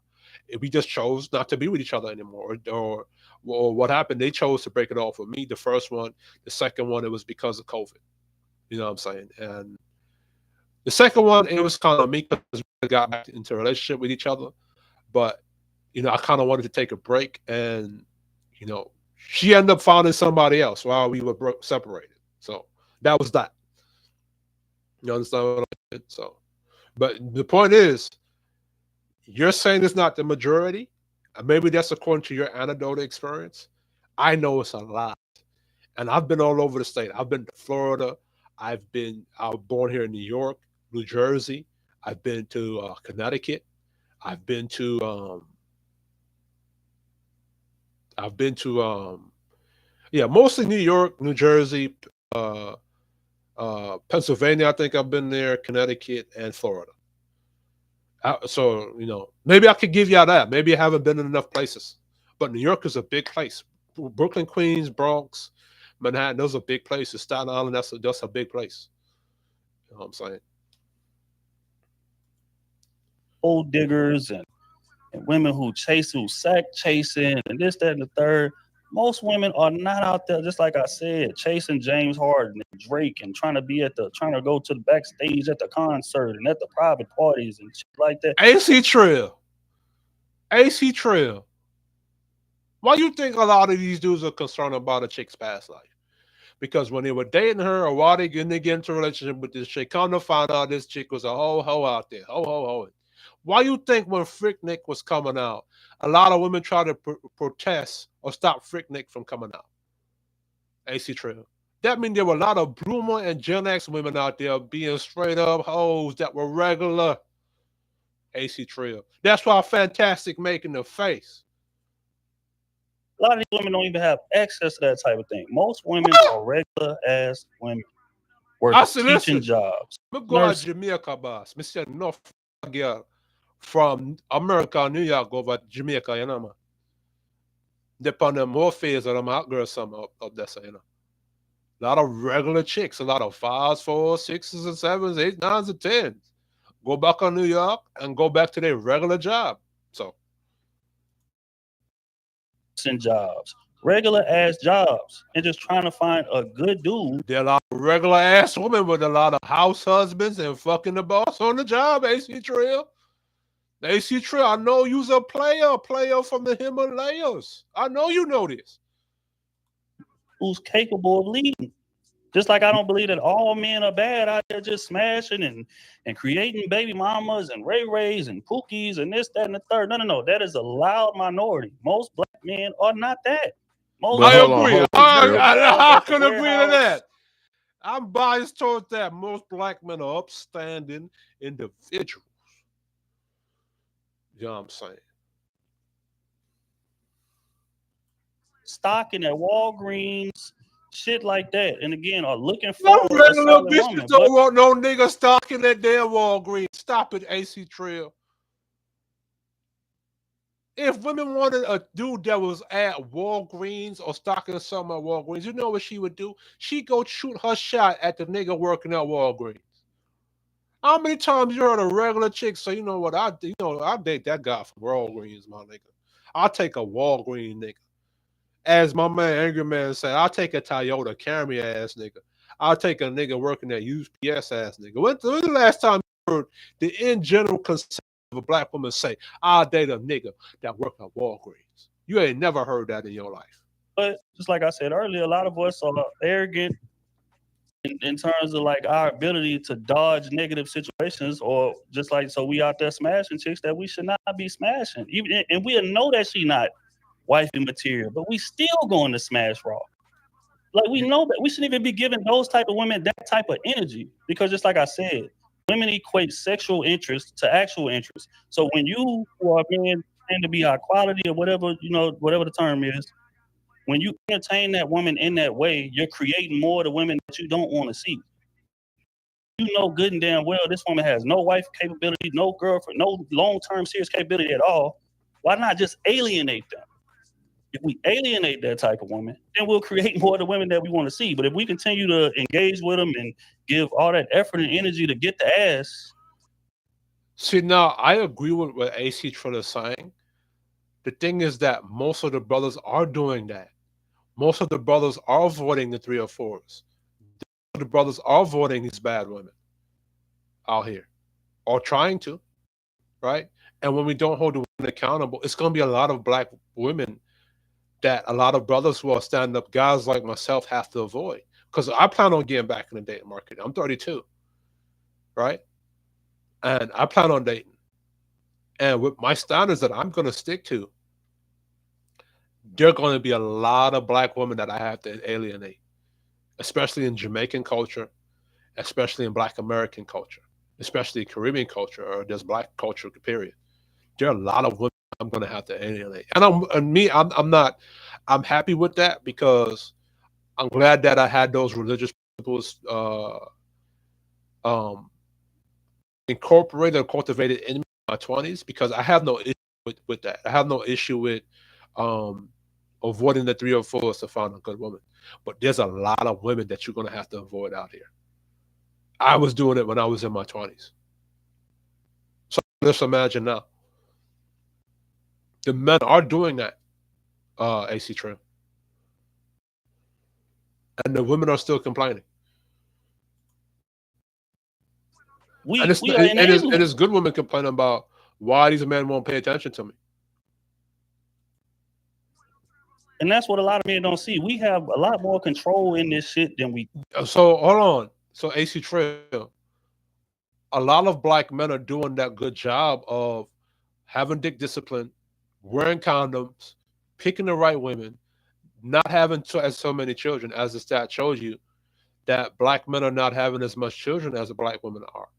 So black men are doing that job, and 70% of black men are in that child's life.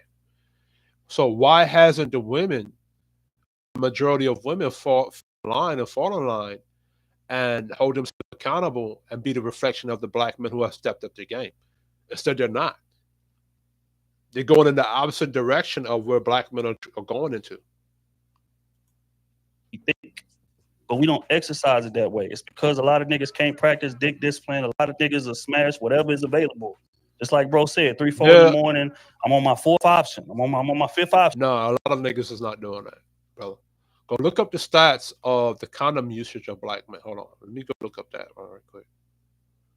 Uh, Condom usage by race.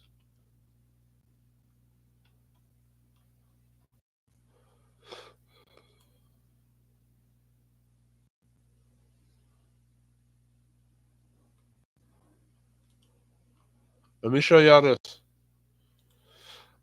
A condom usage vary by race and ethnicity in numbers ways according among men, women, and blah blah blah. Men in 2017, non-Hispanic black men were more likely to use condom during their last sexual intercourse than the non-Hispanic white Hispanic men. Non-Hispanic black men and white men aged 15 to 44 were most likely to use condoms 100% of the time during intercourse in previous weeks than Hispanic men.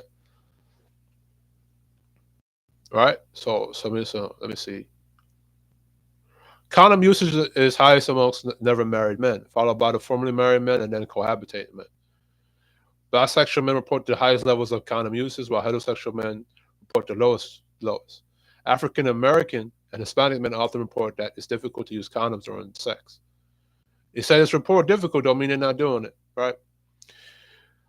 A higher percentage of non-Hispanic black men who use condoms at their last sexual intercourse was at 54.3% compared with non-Hispanic white and Hispanic white men and Hispanic men.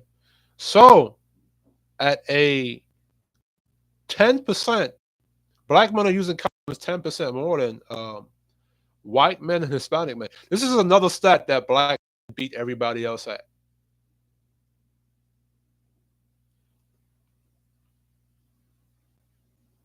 Right? And they're saying that condom usage is amongst never married men. So in other words, that is a lot of men that you're saying are out here just smashing. They're wearing condoms. So those men are having dick discipline.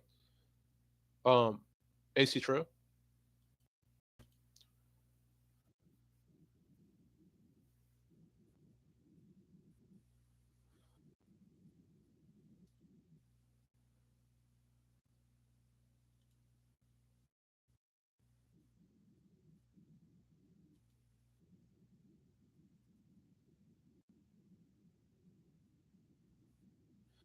I want to go. This is a long.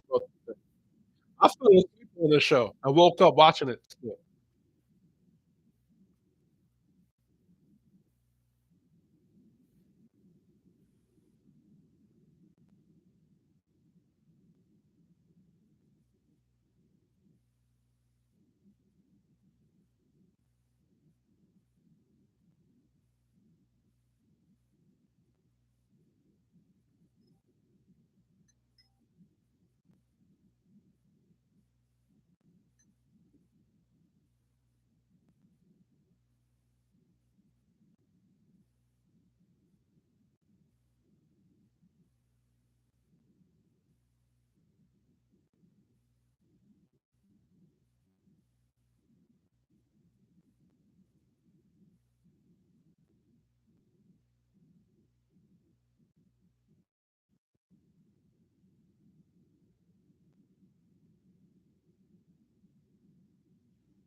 AC Trill, if you can understand Jamaican niggas, you can understand Fatty.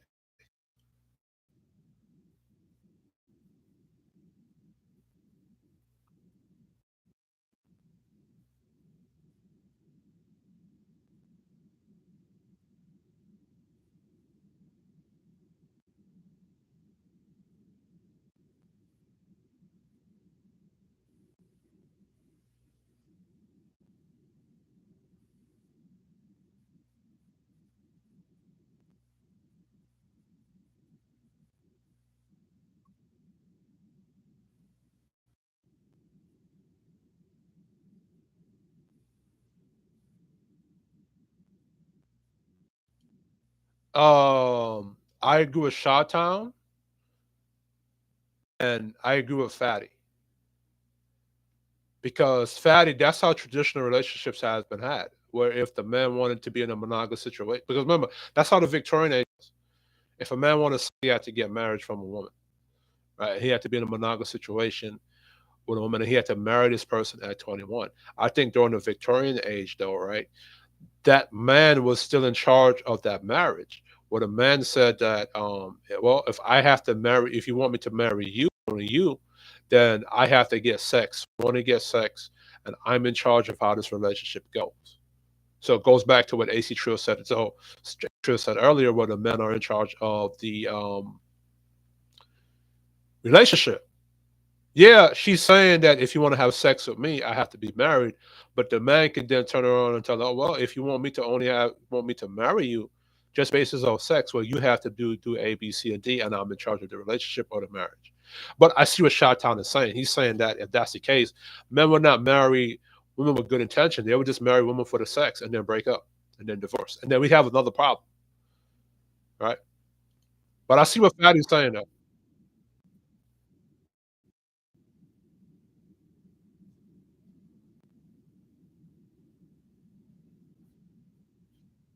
Yeah, but Fatty, at that time, because the father was there, the father had to have a conversation with my father. Like, for instance, with AC Trill, if his son wanted to marry my daughter, AC Trill would have to come speak to me first. And we'd have that conversation, right? And vice versa if it was the other way around. AC Trill would have to come talk to me. I'd have to ask AC Trill, so what your son is, how much your son make, what makes your son um, um, qualify for my daughter. We done have to go have like a family outing or something like so how operated was sort of like in The Godfather with Vito Corleone. With Vito Corleone, he had to eat with the daughter, with the father of that family, with the daughter. I don't know if you remember that scene. I think in Godfather 2, where Vito Corleone had to sit with the woman who he was interested in father, and he had to eat at their table so that the family can vet Vito Corleone properly to see if he was who you say he was. So Fatty, at during those times, it was better vetting process where the family vetted that man, and the man was able to vet that family and that woman, and that man's family was able to vet that family, and so there was a lot of vetting and um what you call protections and checks and balances that was going on at that time that created proper relationships. So it wasn't so to Shot Town and Fatty, to Shot Town's point, it wasn't just men putting a ring on a woman's finger. It was a lot of vetting that went down in that situation. And to Fatty's point, what you're saying that wouldn't apply today, because we're not nobody's choosing for women. Their family is not involved in their choices of the type of man they want to be with. And even if that was the case, she's going to choose that man over her father, over her family, right? So there's really no village there to vet that man and to vet that woman and to guide them into a proper relationship. So to Fatty's point, those times don't exist anymore. And that's why I would agree with Shot Town. If that were to happen today, all we have is a bunch of Vegas marriages where they get married within 6 months, have sex, not like each other, and then break up in the next 6 months after that. Which is what I think created the problems with the bloomers. And they were doing a lot of that in the bloomers, where the bloomer guys they would get married to a chick within a year just for the box without vetting her properly. So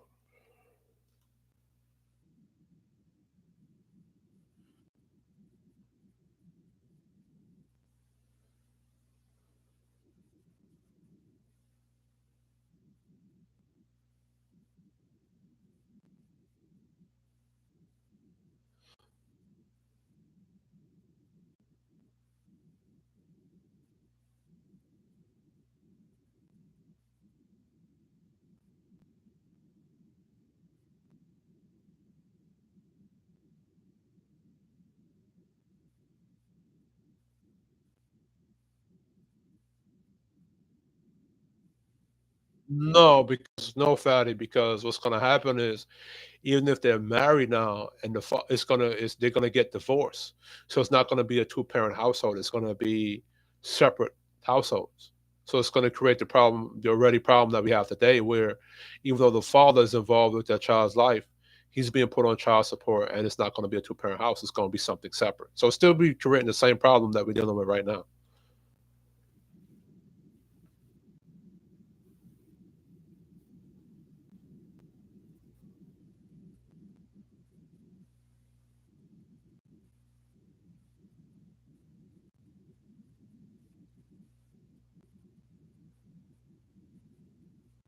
Why did you do that quote unquote difficult thing, AC Trail? This is what I don't like about the dudes. I like about your dudes in these spaces. Like, no disrespect, bro, but like it's like the way you did that. It's like you invalidated a lot of the experiences that Gen X men went through, where she chose to leave that guy, and she actually made it difficult for that man to see that children, alienation, putting up child support, all kind of madness. And he was actually going to be an active father in that child's life, and you just put quote unquote made it difficult.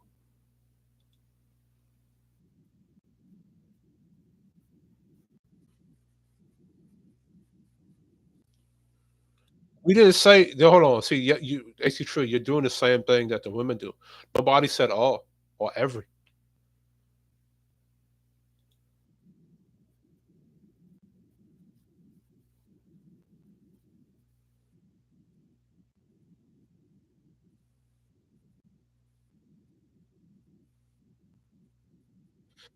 Yeah, but AC Trail, that was during the Bloomer era. And AC Trail, you talk about fatty not being part of this culture.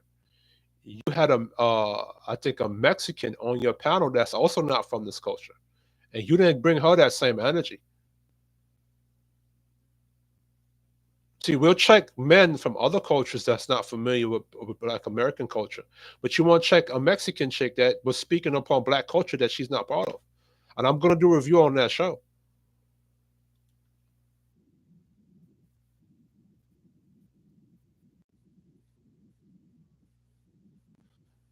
AC Trill, that's something that went down in the Bloomer era. That doesn't apply to today. There's a stat that disproves what you're saying. That what you're saying, that's an extreme. Even for the Bloomers, that's an extreme thing you're saying. Most of the Bloomers are on the happy wife. I'm gonna make that sacrifice, chivalrous, and fall on that sword.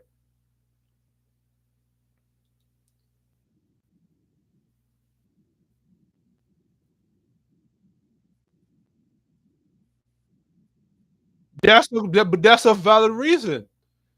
She's making it difficult for me to see my kids.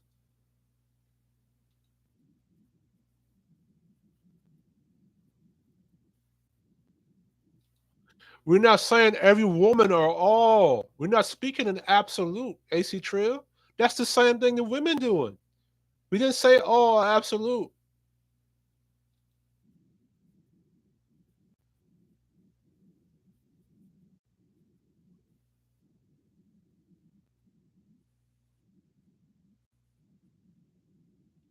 It is most of them AC Trill. So we could say that most niggas ain't shit. Most niggas is gangbangers. Most niggas is gay, even though the stats disprove that. We can listen to that for 60 years, but when we say it's more black women and the stats prove that, I showed you the stats that it proves that. It's not true.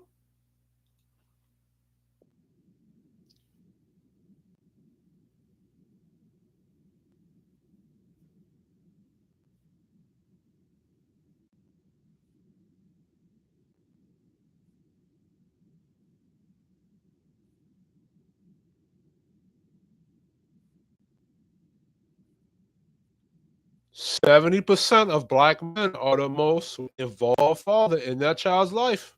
AC Trill.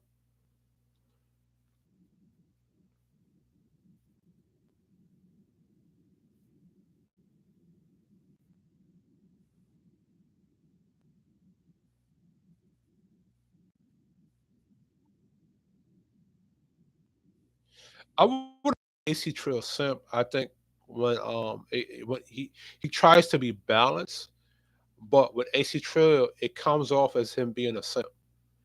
But I honestly sit up here and say that watch from AC Trill, he has held women accountable.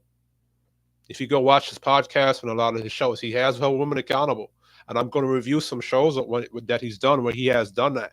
So I will get. I'm not saying that AC because y'all say that about Angry Man. Y'all would say if Angry Man hold the men accountable, y'all would call him a simp, right? So I wouldn't call AC Trill a simp or anything like that. It's just that how he's taught, how he says it, it's read off as a simp. The thing with AC Trill, you have to understand is that black men, we have been held accountable for half a damn century, and it's only been the past or maybe 10 years that we've held black women to the lens of accountability. 60 years versus the 10, and come to find out that black women were getting pregnant by a small minority of the men. Most of black women were having kids by a small minority of the men. So talk about extremes. Black women were getting pregnant by the extremes. Black women are having twice as many kids as opposed to black men. The statistics show you. Let me go use the bathroom. I'm going to review some of Fatty, and I want to review one of AC Trill's videos later on, one of his shows later on. So give me a second. I'm about to use the bathroom.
I'm back. All right, so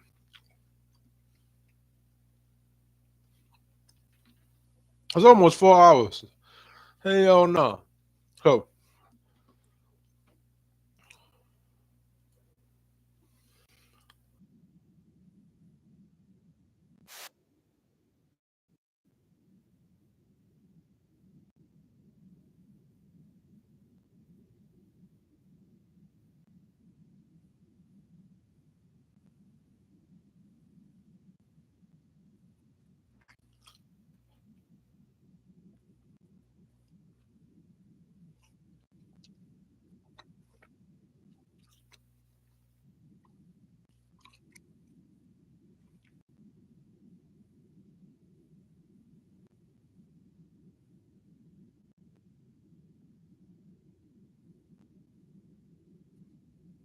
nah,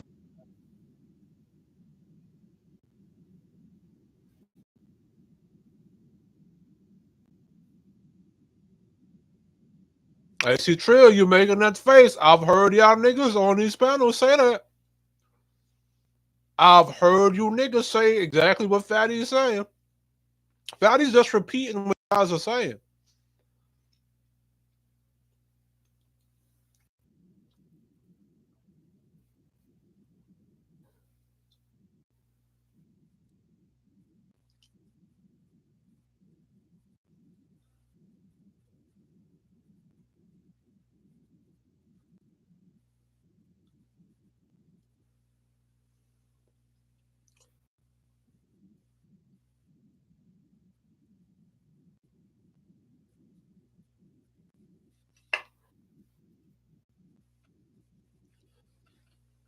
So you're adapting to the woman, is what you're saying, AC Trill. This is what I don't.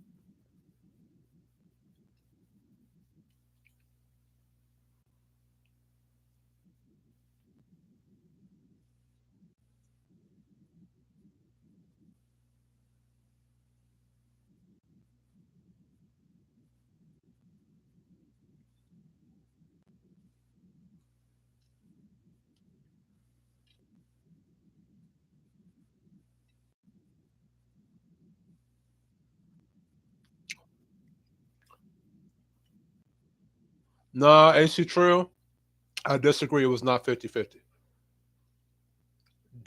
No. That's your opinion, but I disagree with that. It was 100% he was taking care of the bills and the financial part, and it was 100% that she was taking care of the kids. It was 50. If it was 50-50, then 50% would have been him taking care of the bills and she taking care of the bills. No, it was 100%, 100%. They were equally yoked. He was doing 100% of the heavy lifting and taking care of the kids. I mean, providing financially, and she was doing 100%. If they were both doing 50-50, both of them would be working, and both of them would be taking care of the kids. He would be working 50% of the time. She'd be working 50% of the time. And his 50%, he'd be taking care of the kids. She'd take care of the kids. But no, right?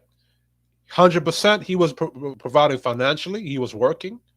100% she was taking care of the kids. So it was 50-50. The issue is that the women have gotten lazy when it comes to taking care of the kids, right? Because a lot of times the man, after he's home from a hard day of work, he has to end up giving that child a bath, or changing diapers, or etc. All right. If it was 50-50 again, he take care of kids one time, she take care of the kids on. He working 50% of the time, she cover the other 50%. Because I mean that he would need her income, right, to support the bills, and she would need his help to support the children. But it wasn't that way. It was him paying 100% of the bills and financial part, providing the food, providing the house, providing the protection. Him coming home on the lawn, building the fence, doing the heavy lifting, and she was 100% cooking, cleaning, and taking care of the kids. So it was 100, not 50-50. right? And then now in today's day and age, when a woman come up and say, well, these guys are picking 50-50 and they don't want the 50-50 situation, y'all give them the argument to use.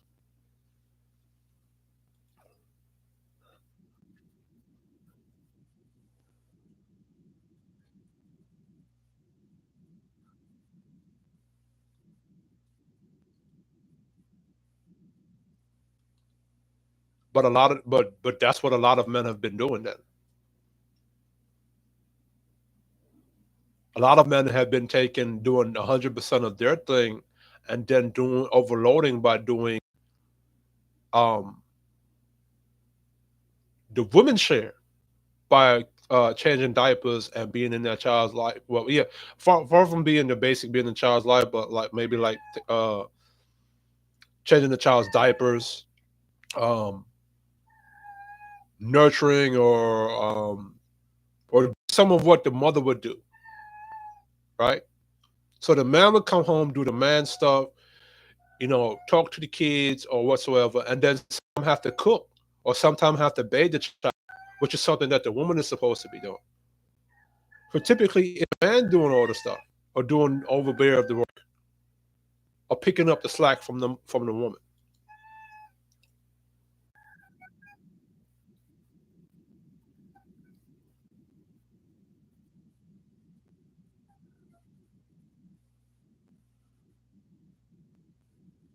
There's my comment.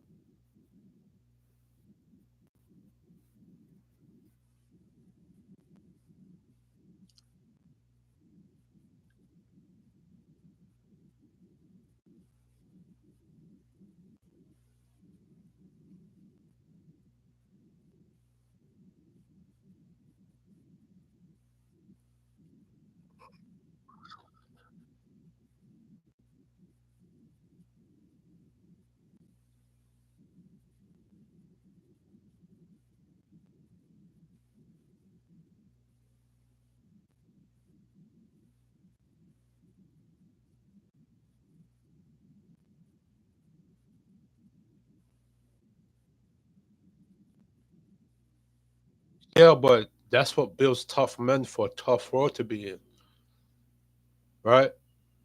If there's an issue going on with his woman in the household and they go broke or they don't have any money, he cannot sit there and complain about bucking his knee or complain about not having no money. He has to get up and go get that money and grind because his woman is depending on him. So right there, when that boy bucks his knee, he learns a valuable lesson that as a man, you have to get back up again. You can't sit there and cry. You got to shake that shit off. That's to help him build him up for a tough world, for tougher situations.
Fatty's right, AC Trill.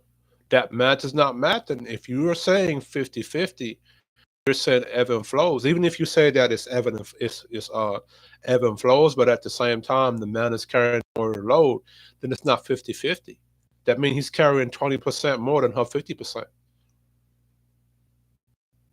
So that means that it's 120%, him carrying the 70% versus her 50%, or however more percentage that he's carrying than her.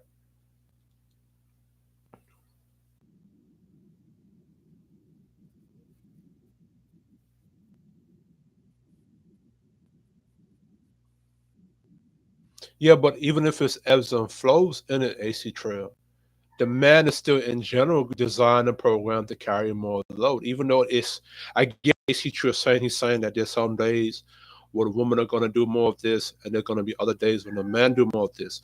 But in general, even with the ebb and flows, say it might flow 55% towards the women, but then now it flows out to 60% towards the man. So another day it flows to 60% for the woman, and the man is doing 55. Another time when it flows out, the man might do 70%. So at the end of the day, it still flow more towards the man has to carry a majority of the load. That means it's still not 50-50 at the end of the day.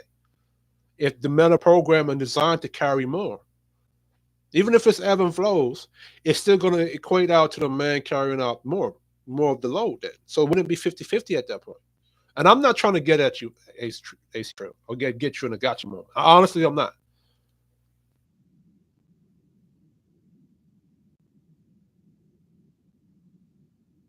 And even now, or slightly more, then it's not 50-50, AC Trail. If he's taking slightly more, or even now, or is he taking slightly more, it's not 50-50 at that point.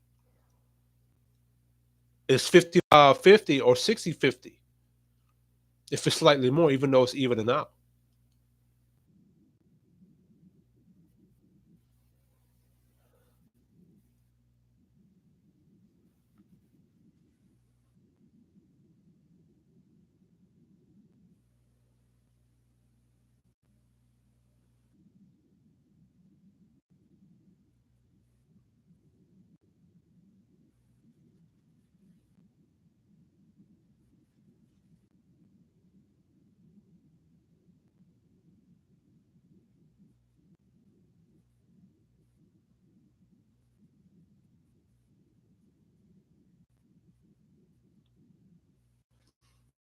I do agree with AC Trail, but AC Trail on your panels, you had I think El Salvador. She wasn't married, and she was up there running game too. And I'm gonna do a video review. She was playing the. I'm gonna review that show by itself and spit the game on that one by itself. But you had Ciara up there, and she's not from America. She's not part of the culture that you want her to have input and even be disrespectful towards the men on that panel, and say a lot of things that are not traditional of a woman to be. And then I saw the black men on the shows that she was on respond to her in the comment section. I'm like, what are these simp ass niggas hearing that I'm not hearing? This thing, well, whatever. I'm gonna do a review on that show.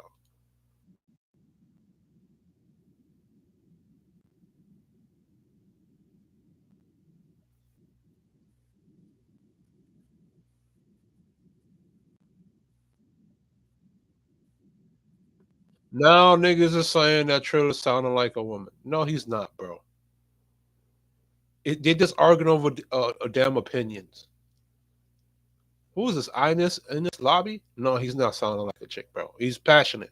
This is again. This is how the matriarchy has fucked up black men in the black community, right? In Black American culture, even with Caribbean American culture, right? Where a man could be sounding passionate, a man could be sounding because he could have emotions and be passionate about what he's talking about, but everybody will make it sound he's sassy or he's sounding like a woman. That's not what AC Trill is sounding like. He just believe in what he's saying.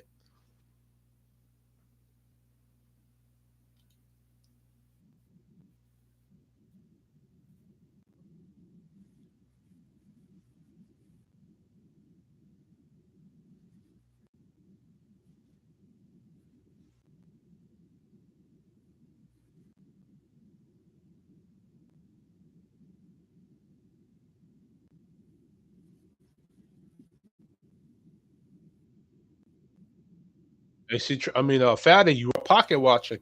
That is something that women do.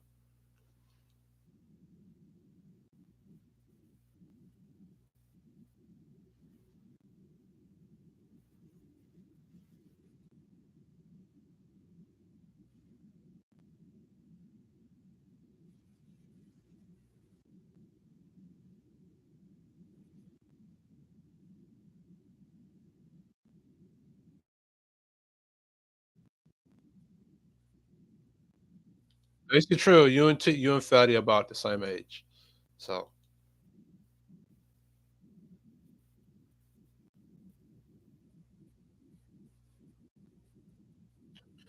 AC Trill, I gotta say this again. You had a Mexican on your panel that does not identify with black culture, and she was allowed to speak upon black men and black culture that she was not a part of. And I think B Taylor and I forgot her name. I think they called it out, and you had to check them on it or calm them down on it. You're so AC Trill, you got to take some accountability on that, being the head of that of the crew season live shows, or when y'all do those panels, is that you allow that in the gate. So if you're going to allow Sierra, that's a woman that's outside of the culture, doesn't identify with black culture, to speak upon black culture, but you're not okay with Fatty, even though he's of the same complexion, and you're checking him about speaking about the culture, then come on, come on, AC Trill.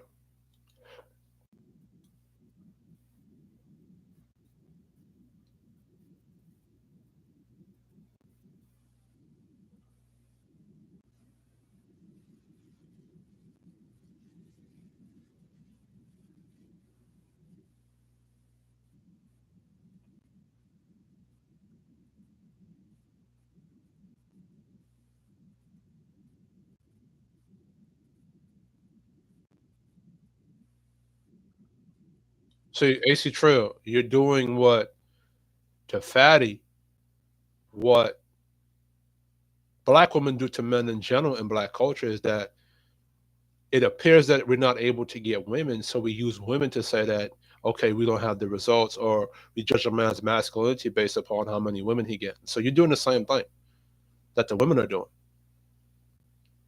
to Fatty. Fatty could be getting women, could be getting women. You don't know that. He can want all that stuff. I don't think you had that conversation with Fatty. I think what Fatty is saying is Fatty who want. I don't might say he want a relationship. I don't know, but Fatty has a right to ask the question he's asking. You know what I'm saying? Even if he's over there in Portugal, the Western culture is affecting countries outside of the U.S. So he has a right. That's like Sierra has a right to make a comment about certain things if it's affecting their culture. The thing with Sierra is that she was able to speak on black culture. See, I was able to speak on black culture and she ain't black, or black American culture and she's not part of the black American space. The social Fatty. But the thing with Fatty, if he plans on getting into a relationship and he sees some issues, he has a right to ask the question and even challenge some of your talking points, or anybody's talking points. All right.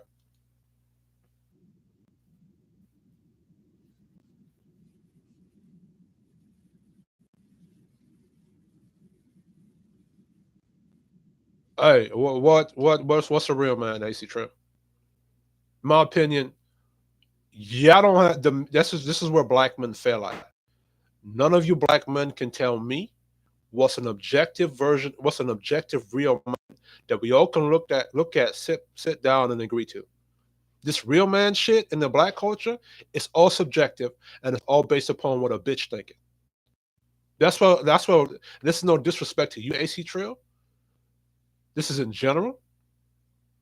Black men base what a real man is based upon what bitches think and what bitches say a real man is, and not what black men say a real man is based upon objectivity, which is based upon facts.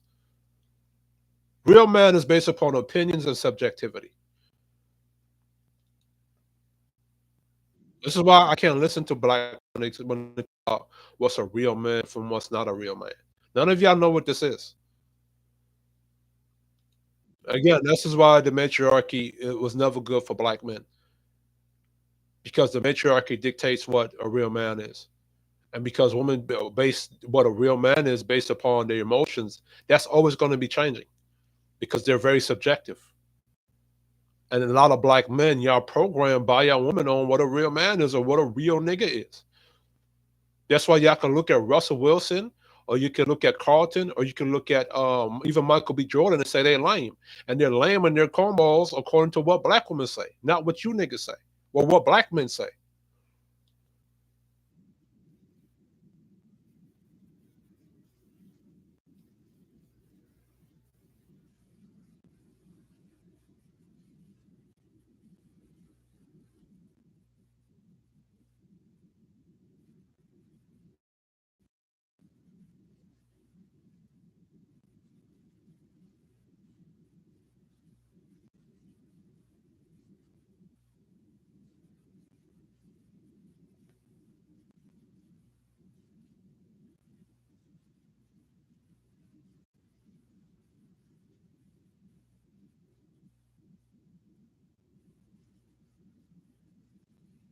As I said earlier, fatty is extremely logical.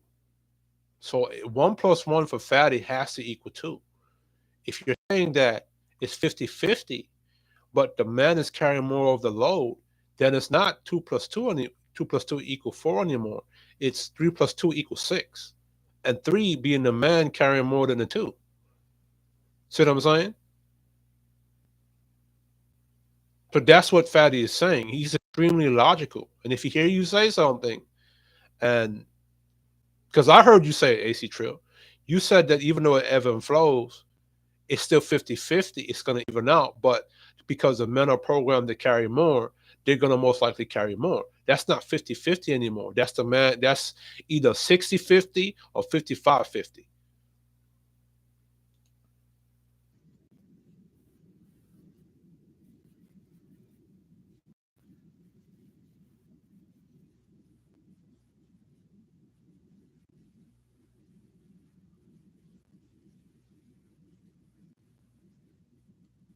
Exactly. I like this comment. So there are no relationships in Portugal.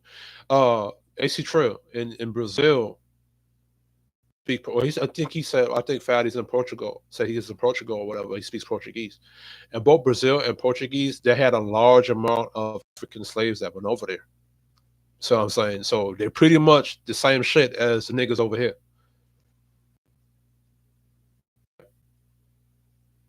They may be from a different culture, but they could be having the same issues as us over here in America. They're black. It's just from a black Portugal perspective.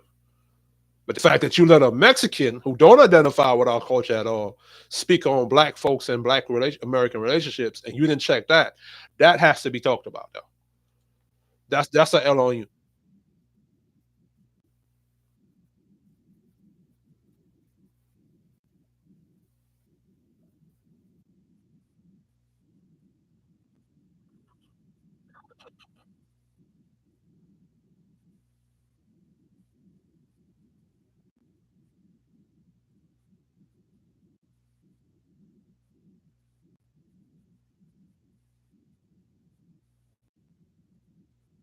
But AC Trill, you've never been divorced and you're not a baby daddy.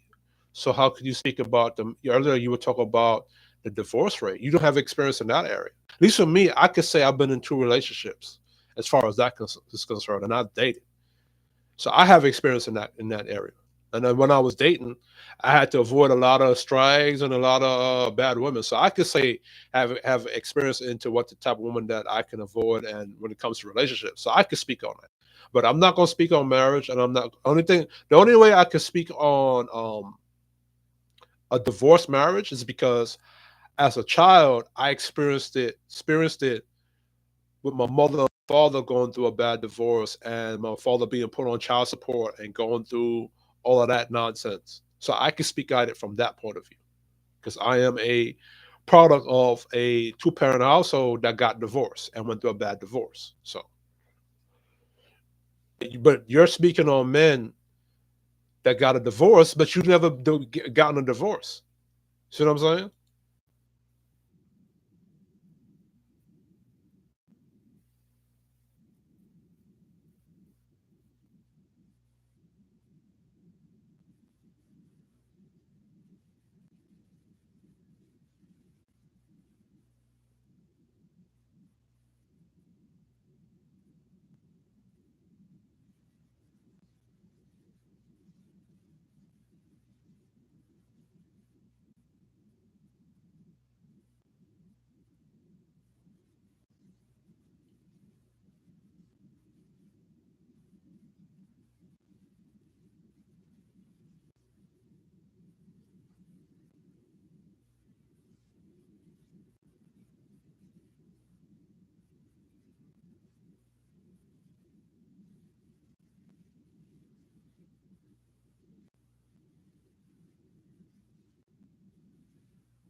How did you so then AC Trail, honestly asking, how were those people able to get on your platform? If it's your platform, you allow those people to get on your platform. If you're talking about men and being accountable for the type of woman that they chose, you chose to allow them on your platform, brother.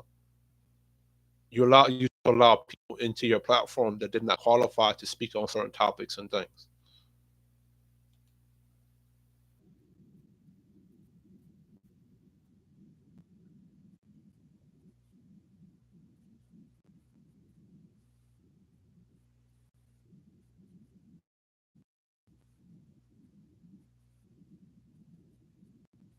That is true. That is true. AC Trill did talk. They did talk about multitude of things because I think Kenny he's not married, and I think at the time Otis wasn't married. He was in the process of dating, and then he got married later on. So I do so Fatty. I do give AC Trill that. AC Trill has a body of work where before he had any other women on his platform, it was just AC Trill, Smooth, Kenny, and and a couple other brothers that was on his platform, and they were talking about different areas of things. Not even just about relationships. They would talk about like the rap industry. They would talk about rap. They would talk about entertainment. They would talk about sports sometimes. So that is true. AC Trill, because I've watched AC Trill for cruise season for about I think about 2 or 3 years. I think I started watching them in 2020, 2021, something like that. And I think this was before Kevin Samuels passed. So AC Trill is correct. Trill has talked, and AC Trill has a track record. He's been married for a long time since he was in his 20s. So I would listen to AC Trill about marriage, right? Um, my issue, and I'm going to stand on it from what I said in the beginning, is that you had a platform, AC Trill, where you were the head of, and you allowed when you would have those panels where you all would talk to each other about things. You allowed a Mexican on there that doesn't identify with black culture, not from this culture, and was able to speak on black relationships, right? And B Taylor even called that. I think there was a panel where she called that out on Sierra, and I think her own girl, I forgot her name, Queen Sheba called it out, right? So, and to be honest with you, the Mexican, she don't have, she's not somebody I would listen to when it comes to relationships. And with my experience going through having a family where my mother got divorced and my father, they got divorced, and seeing relationships how they go down and over here in the states, and watching Mexicans, they're Mexicans or from her area of Latin America that are more traditional up here than how she was speaking. And I'm going to do a review about her on that show, on one of your shows. But my own experience and watching how relationships have been on, like um Sierra fits the modern, as these niggas will say, the modern woman. She fits that archetype. She like Sierra runs the same game, same attention or what you call attention whore game, or what you call it. I forgot the categories you call them. How these the dating community cats call them. The attention whore or whatever. She runs those same kind of games that if I were dating a regular person out here in New York City, I saw them running that game, I would say, you know what? Let me remove myself from this person because she's playing games with me. That's what Sierra was. She's done it on the platform and she's described that. So she's no different from the modern chicks that people talk about in these spaces.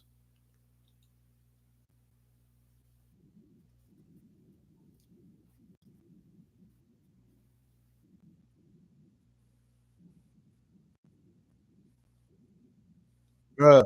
So AC Trill is correct. Uncle Rick has been on that panel. I think, and there were a couple people on there that were divorced too. Sheba was married. B Taylor wasn't married. She was twice a baby mama.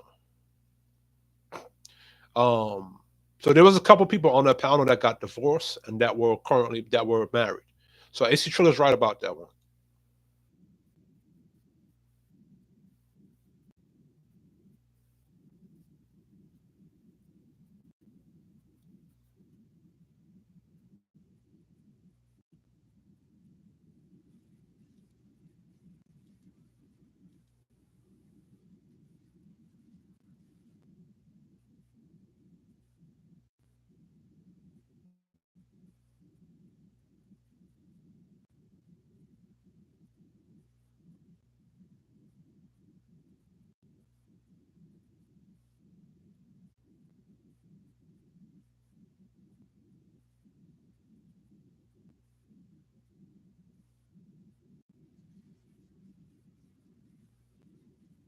No, Fatty, Trill AC built it from the ground up, right?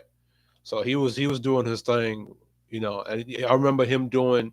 I don't even think AC Trill was doing the 3 hour live videos. He was doing short live videos and shit. This shit coming on the 5th hour mark.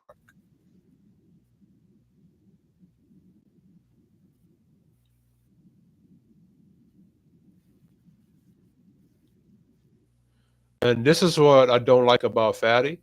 Fatty, this is how people can call you a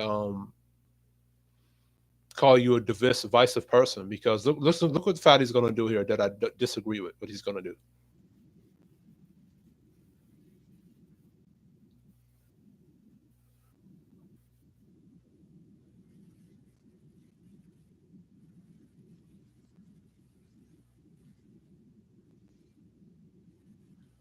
Yeah, but those are his homeboys from high school.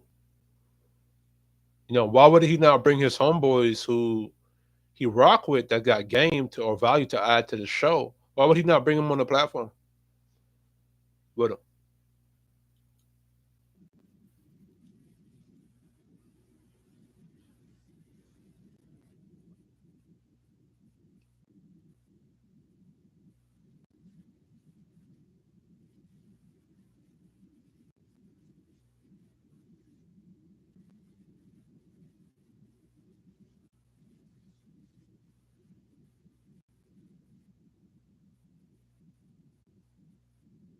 Yeah, but tonight's conversation is not AC Trill's platform. That's somebody else's.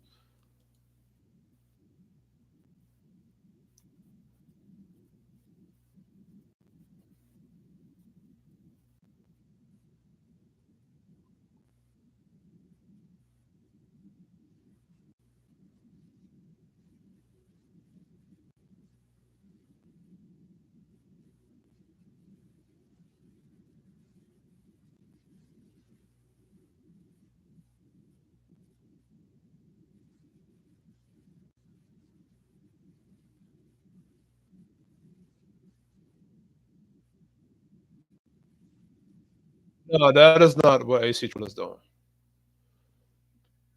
That is not what AC Trill is doing. I honestly, in my opinion, I believe AC Trill is on here trying to do something honest for the culture. That is not what AC Trill is doing.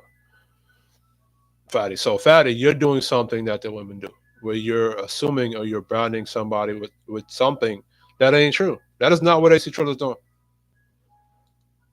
Now again, I might say AC Trill might say things I disagree with a lot based upon my experience subjectively and objectively of how I seen things going on in my state or in general life experience. But no, he's not pandering.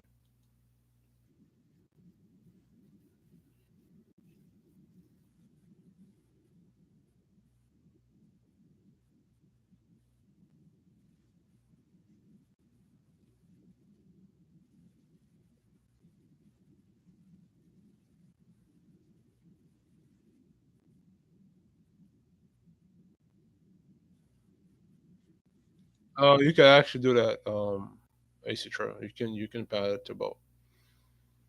You can pat it to both sides. Politicians do it. Uh, but it's really not pandering to both sides. It's just being balanced. No, if you're not pandering to both sides, you're just being a balanced person. So I wouldn't call it pandering, but you can do it. I wouldn't call what AC Trill is doing pandering to both sides. That's what I should say. Even though you can pander to both sides, politicians do it, your mayor does it, your teacher might do it. But I think what AC Trill is doing, I think he's trying to be balanced.